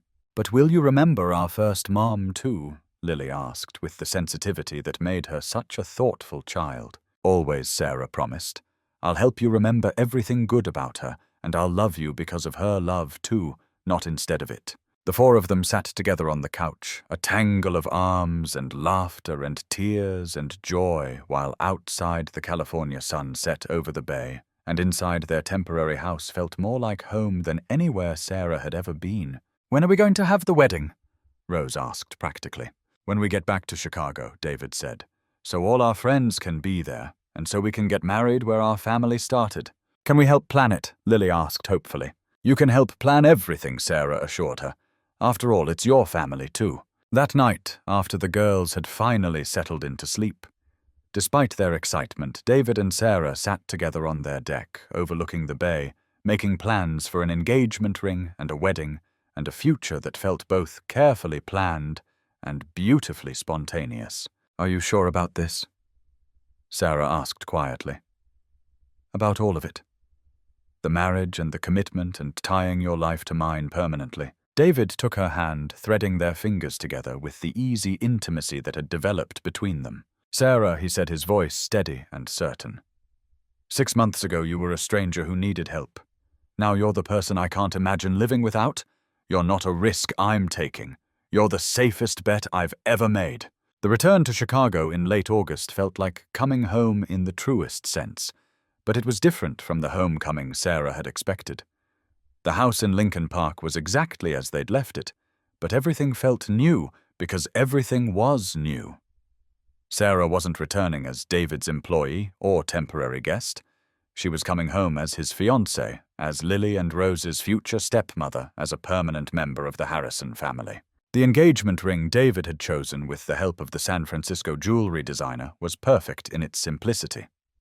A classic solitaire diamond in a platinum setting that caught the light beautifully but never got in the way of daily tasks like helping with homework or painting watercolors or braiding little girls' hair for school. "It's so pretty." Lily sighed dramatically every time she caught sight of it. "When I get married, I want one exactly like that. When you get married, you'll choose whatever ring makes you happy," Sarah replied, but she was secretly pleased that her future stepdaughter approved of David's selection. The wedding planning began almost immediately, though planning might have been too strong a word for what was actually a delightful collaboration between 2 adults and 2 very opinionated 8-year-olds. "Small ceremony," David said during their first official planning session at the kitchen table. "Close friends and family.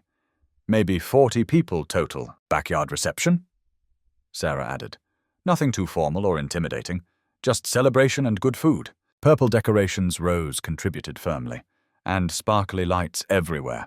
"And a cake that looks like a flower garden," Lily said dreamily, "with butterflies made of sugar." David and Sarah exchanged amused glances. Their daughter's vision of the perfect wedding was enthusiastic, if not entirely practical, but the underlying sentiment was perfect joy, beauty, family, and celebration. The guest list was easier to compile than Sarah had expected. David's parents, who lived in Denver, were thrilled about the wedding and had already made arrangements to fly in early to help with preparations. His sister and her family would drive up from Milwaukee. The core group of neighbors and friends who had supported David through Rebecca's death and the challenging early years of single parenthood were eager to celebrate this new chapter. For Sarah, the list was shorter, but no less meaningful. Her cousin Lisa, finally back from her extended European travels, had cried with joy when Sarah called to share the news. A few colleagues from her volunteer work, with an art therapy program she'd joined after returning from San Francisco. The small but significant community she'd built around her new life. "It's perfect," Sarah told David one evening as they finalized the catering menu and seating arrangements. "Not too big, not too small. Just the people who really matter to us." The ceremony would be held in the backyard under the old oak tree that Lily and Rose had claimed as their fairy tree, decorated with simple white flowers and the sparkly lights the girls had insisted upon. The reception would flow seamlessly into the same space, with round tables scattered across the lawn and a small dance floor that David's brother-in-law was constructing as his wedding gift to them. Sarah had found her dress at a small boutique in Wicker Park, an elegant A-line design in soft ivory silk that was beautiful without being overly formal, sophisticated, without being intimidating. The girls had been with her when she found it, and their enthusiastic approval had sealed the decision. "You look like a princess," Lily had declared with authority, "but also like yourself, which is even better." 2 weeks before the wedding, David's parents arrived for their extended visit, and Sarah found herself nervous in a way she hadn't expected. These were Rebecca's in-laws as well as David's parents. They had loved his first wife and been devastated by her death.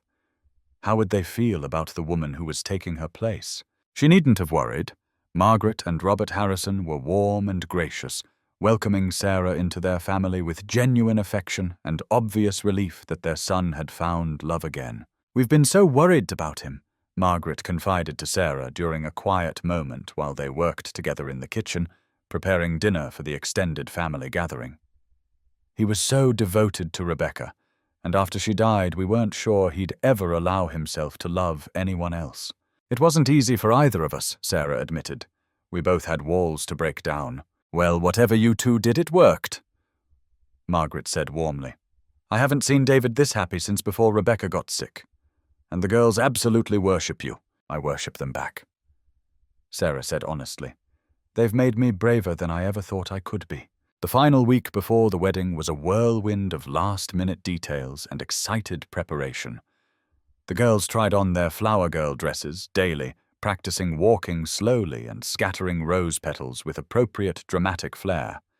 David managed his work responsibilities, while also coordinating with vendors and helping Sarah handle the stream of well-wishes and small crises that seemed to accompany any celebration. The night before the wedding, Sarah found herself unable to sleep. Not from nervousness, but from pure excitement. Tomorrow she would officially become Sarah. Harrison would legally become Lily and Rose's stepmother, would publicly commit to building a future with the man who had saved her life by offering her kindness when she had nothing left. She thought about Vincent's cruel dismissal about sitting in that bus stop, convinced she was worthless about the long journey from broken to beloved that had brought her to this moment.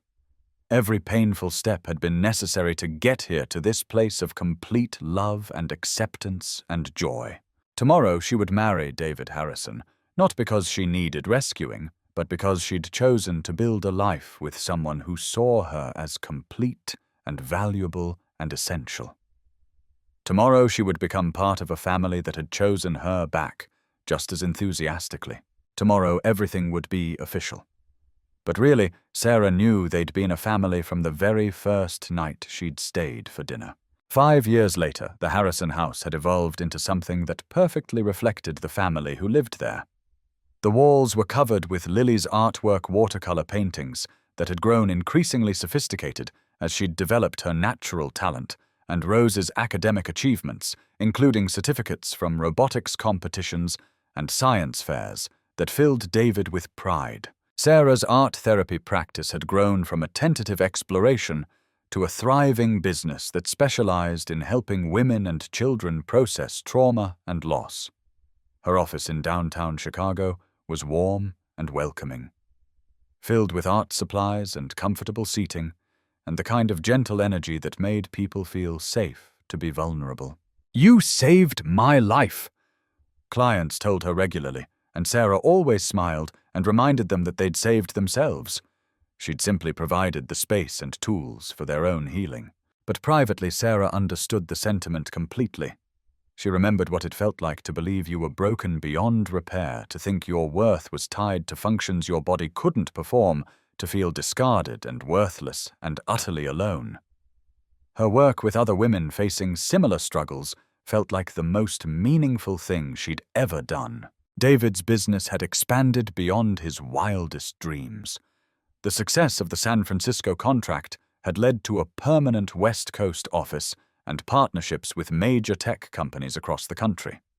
He traveled more now, but never for more than a few days at a time, and never without extensive coordination with Sarah to make sure the girls' routines remained stable and supported.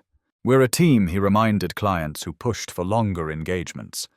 "My family is my priority, and my business serves that priority, not the other way around." The girls, now 13 and navigating the complex social landscape of middle school, had grown into confident, compassionate teenagers who served as a testament to the power of consistent love and support. Lily's artistic talents had earned her a spot in an advanced program at the Art Institute, and Rose's engineering aptitude had led to a mentorship with a robotics team at Northwestern University. They called Sarah Mom without hesitation or qualification, and they spoke about their biological mother with love and respect, while fully embracing the woman who had chosen to love them daily. "I don't understand why some people think kids can only have one mom," Rose had declared recently during a family dinner conversation about different types of families. We had Mum Rebecca first, who loved us and gave birth to us, and now we have Mum Sarah, who loves us and takes care of us. We're just lucky we got two good ones instead of just one. The anniversary of Rebecca's death was still observed every year, but it had evolved from a day of pure grief to something more complex and healing. The family visited her grave together, sharing stories and memories, acknowledging the sadness of her absence, while also celebrating the love that continued to shape their lives. She would be so proud of all of you, Sarah would tell the girls each year. She would love the young women you're becoming, and she would be happy that you've had all the love and support you needed to grow up feeling secure and valued. Sarah's own relationship with loss had evolved as well. She'd made peace with her infertility, understanding, finally, that her worth as a woman and as a mother had nothing to do with her body's reproductive capabilities. The children she was meant to love had found her in a different way, and that love was no less real or meaningful for being chosen rather than biological. The community that surrounded their family had grown and deepened over the years. Sarah's art therapy practice had connected her with other professionals who became both colleagues and friends. David's business success had brought opportunities to mentor younger entrepreneurs and give back to the community that had supported them. Their home had become a gathering place for holidays and celebrations filled with laughter and good food and the kind of warmth that made everyone feel welcome. Extended family, close friends, neighbors, and clients often found themselves around the Harrison dinner table, part of the chosen family that Sarah and David had built through years of intentional love and care. "You've created something special here," David's mother had observed during her most recent visit. "This house feels like home to everyone who enters it." Sarah understood what she meant. The house in Lincoln Park had become more than just where they lived. It had become a refuge and a celebration. A place where broken things were healed and where love multiplied rather than diminished when it was shared. On quiet evenings when the girls were upstairs doing homework and David was catching up on emails, Sarah would sit in their living room and marvel at the life they'd built together. Not despite the pain they'd all experienced, but including it, integrating it, allowing it to inform their capacity for compassion and gratitude. They'd all been broken in different ways, but together they'd become something beautiful and whole. The Charity Gala was one of Chicago's premier social events held annually to benefit children's educational programs throughout the city. Sarah and David attended every year, both as supporters of the cause and as representatives of David's company, which had become a major donor to educational technology initiatives. This particular evening, Sarah was wearing a navy blue dress that made her feel confident and elegant, and David looked distinguished in his black tuxedo. At 34 and 39 respectively, they moved through the crowded ballroom with the ease of people who had found their place in the world and were comfortable occupying it. Sarah was engaged in a conversation with the director of an after-school arts program when she noticed David's posture suddenly change beside her. He'd gone still in a way that usually indicated some kind of trouble, and Sarah followed his gaze across the room to see what had caused the reaction. Vincent Crawford stood near the bar, older and somehow diminished from the man Sarah remembered. His hair was thinning, his face showing signs of stress and dissatisfaction that aging alone couldn't account for. Beside him stood a woman who couldn't have been more than 25, visibly pregnant, and looking uncomfortable in the formal setting. Sarah David's voice was quiet but alert. "Do you want to leave?" Sarah studied her ex-husband for a moment, waiting for some emotional response to surface. Anger, perhaps, or hurt, or the old familiar shame. Instead, she felt something like curiosity and unexpectedly adding, "No," she said quietly. "I'm okay. He can't hurt me anymore."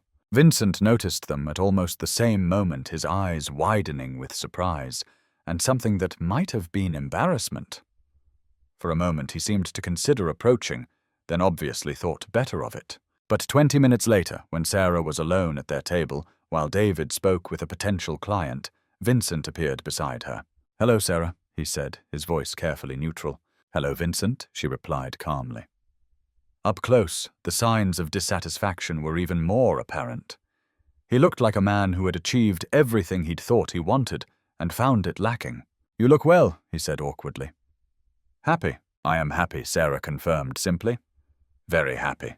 Vincent's gaze moved to her left hand, taking in the wedding ring and engagement ring that caught the light as she reached for her water glass. "You remarried?" "I did. To a wonderful man with 2 beautiful daughters." Sarah's voice held no malice, just simple truth. "Children," Vincent repeated, and something flicked across his face. Pain, perhaps, or regret? "Yes," Sarah said evenly. "It turns out that loving children and being loved by them has nothing to do with biology. It's about showing up, being present, choosing each other every single day." Vincent was quiet for a moment, his hands fidgeting with his drink. "Sarah, I need you to know what I said that day, how I handled things. It was wrong, cruel. I was scared and selfish, and I took it out on you." Sarah felt surprise at the apology she'd never expected to receive. "Thank you for saying that. I appreciate it. I made a mistake." Vincent continued the words, seeming to cost him considerable effort.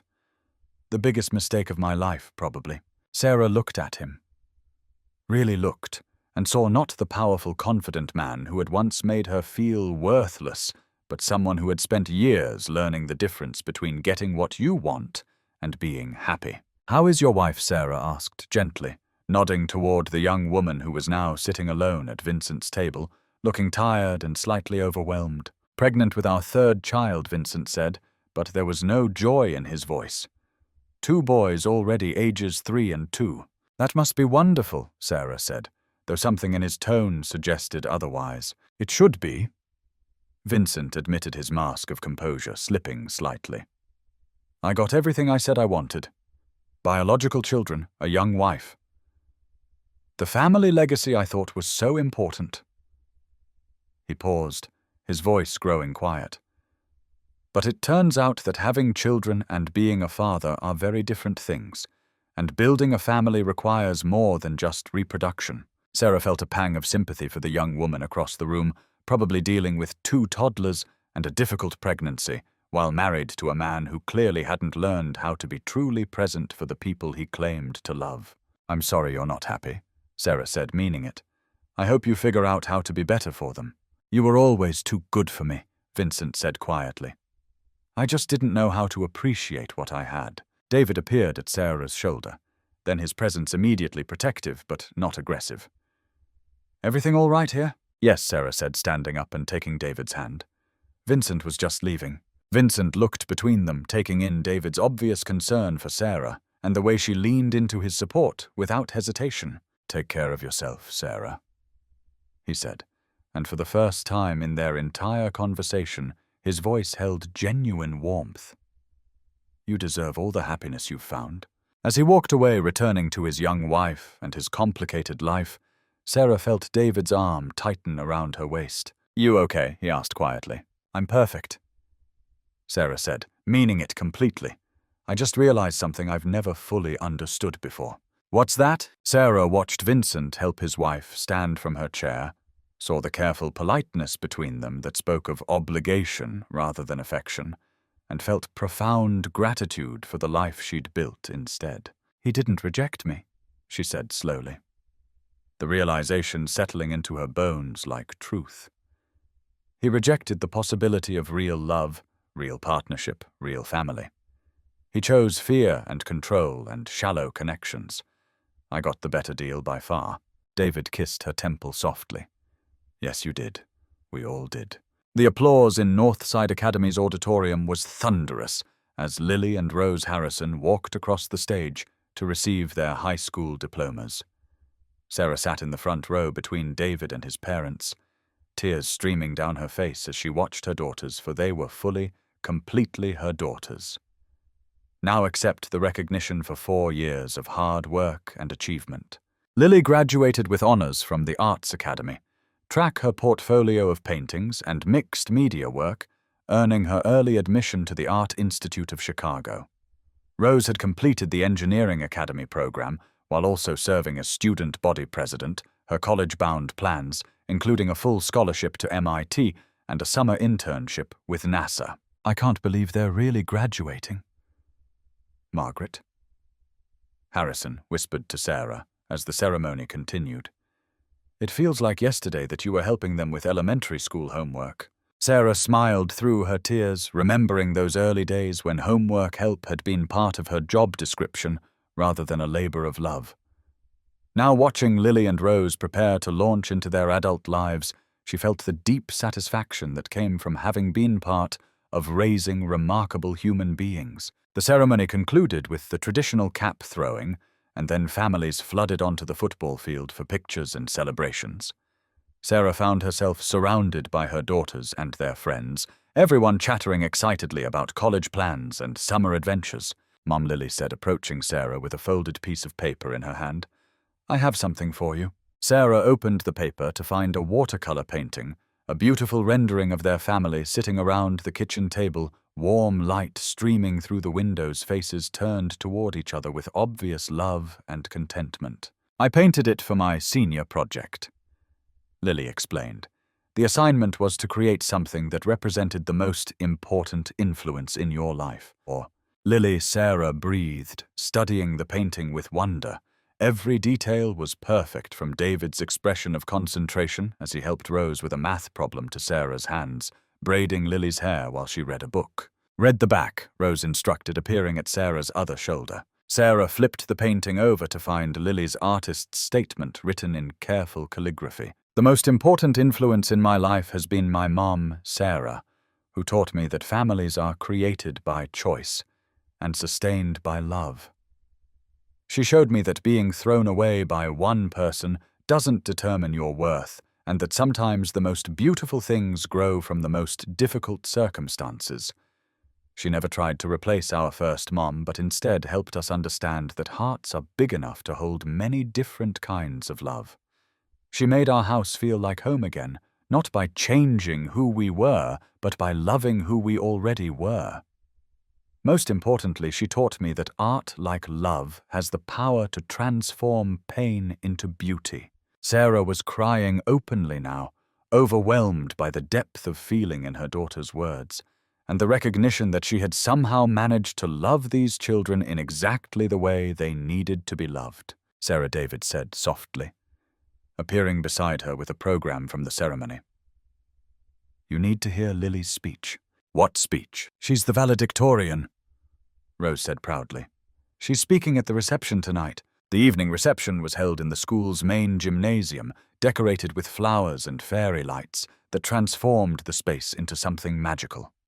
Faculty families and graduates mingled over dinner while a string quartet played softly in the background. When it came time for Lily's valedictorian address, Sarah found herself holding her breath as her daughter approached the podium with poise and confidence that made her heart swell with pride. 18 years ago, Lily began her voice clear and strong. Rose and I were born to parents who loved us completely. When we were 6, our mom, Rebecca, died in a car accident, and our world fell apart. For 2 years, Dad tried to be everything we needed, and he did an amazing job, but we were all just surviving, not really living. Sarah felt David's hand find hers under the table as Lily continued. Then one night, Dad rescued a woman from a bus stop during a snowstorm. Sarah Mitchell was broken and lost, and convinced she had nothing to offer the world. She'd been told she wasn't enough, that she was defective, that she had failed at the most basic function of being a woman. The gymnasium had gone completely silent, every person hanging on Lily's words. But Sarah didn't stay broken. She put herself back together piece by piece while helping our family heal at the same time. She became our mom, not because she replaced anyone, but because she chose us every single day, and we chose her back. Lily paused, her eyes finding Sarah in the crowd. Sarah taught me the most important lesson I'll ever learn, that our worth isn't determined by what we can or can't do, by what we look like, or by what our bodies are capable of. Our worth is determined by how we love, how we show up for people, how we turn our pain into compassion for others. The applause that followed was sustained and emotional, but Sarah barely heard it. She was too busy crying, too overwhelmed by the recognition that these children, Her children had understood and internalized every lesson she'd tried to teach them about resilience and love and the power of choosing family. As the reception wound down and families began to say their goodbyes, Sarah found herself surrounded by Lily and Rose's classmates and their parents, many of whom she'd known for years through school events and activities. "Thank you," a mother Sarah had worked with on numerous fundraisers, said quietly, "for showing our kids what it looks like to rebuild after loss, to choose love over fear, to create family in ways that have nothing to do with biology, and for raising two of the most compassionate, confident young women any of us have ever met," added another parent. "They're going to change the world." Later that night, after the celebrations were over and the girls had finally gone to bed, Sarah and David sat in their backyard under the oak tree where they'd been married 5 years earlier. "Are you proud of them?" David asked, though the question was unnecessary. Sarah's pride had been evident in every moment of the evening. "I'm proud of all of us," Sarah replied, leaning against David's shoulder and looking up at the stars. "We took all that brokenness, all that loss and pain and uncertainty, and we built something beautiful from it." David pressed a kiss to the top of her head. "Rebecca would be proud too. Of them, of you, of the family we've all created together." Sarah thought about the woman whose love had shaped David and the girls before she'd ever met them, and felt nothing but gratitude for the foundation Rebecca had provided. "I think she'd be happy that they never forgot her, but they also never stopped growing," Sarah said quietly. "She'd be proud that they learned to love without limits, to choose joy, even after experiencing loss." As they sat together in the peaceful darkness, Sarah reflected on the journey that had brought them all to this moment. From that frozen bus stop to this warm backyard, from complete desperation to a love so deep and steady it could support everyone it touched. She'd been thrown away because someone couldn't see her worth, but that rejection had led her to people who not only saw her value, but celebrated it daily. She'd been told she was incomplete, but she'd learned that wholeness had nothing to do with reproductive capacity, and everything to do with the ability to love and be loved. Most importantly, she'd discovered that the most beautiful families weren't necessarily the ones formed by biology, but the ones built by choice, sustained by commitment, and strengthened by the willingness to heal together. 10 years later, Sarah Harrison stood at the window of her art therapy center, watching the Chicago skyline shimmer in the afternoon light. At 44, she had built a life she could never have imagined during that desperate night at the bus stop 15 years ago. The center served dozens of women each month, offering healing and hope to those who'd been told they were broken, worthless, or incomplete. On the wall hung Lily's original watercolor painting of their family, now a reminder to every client that beautiful things could grow from the most difficult circumstances. Rose had graduated from MIT and was working on sustainable engineering solutions for developing countries. Lily owned a successful art gallery that showcased emerging artists while also offering community art therapy programs. Both women called Sarah every Sunday, their conversations filled with professional updates, relationship stories, and the comfortable intimacy of daughters who knew they were completely loved. David's business had grown into a national consulting firm, but he'd never forgotten the lesson that family came first. Their empty nest years were filled with travel community involvement and the quiet satisfaction of knowing they'd raised good humans who were making the world better. Sometimes being thrown away is exactly what leads you home. Sometimes the person who saves you is the one you never expected. Friends, if this story touched your heart, please don't let it end here. Hit that subscribe button and join our family for more stories that remind us that broken doesn't mean beyond repair, that love finds a way, and that families are built by choice, not just biology. Share this story with someone who needs to remember that their worth isn't determined by what their body can or can't do, but by how they love and show up for others.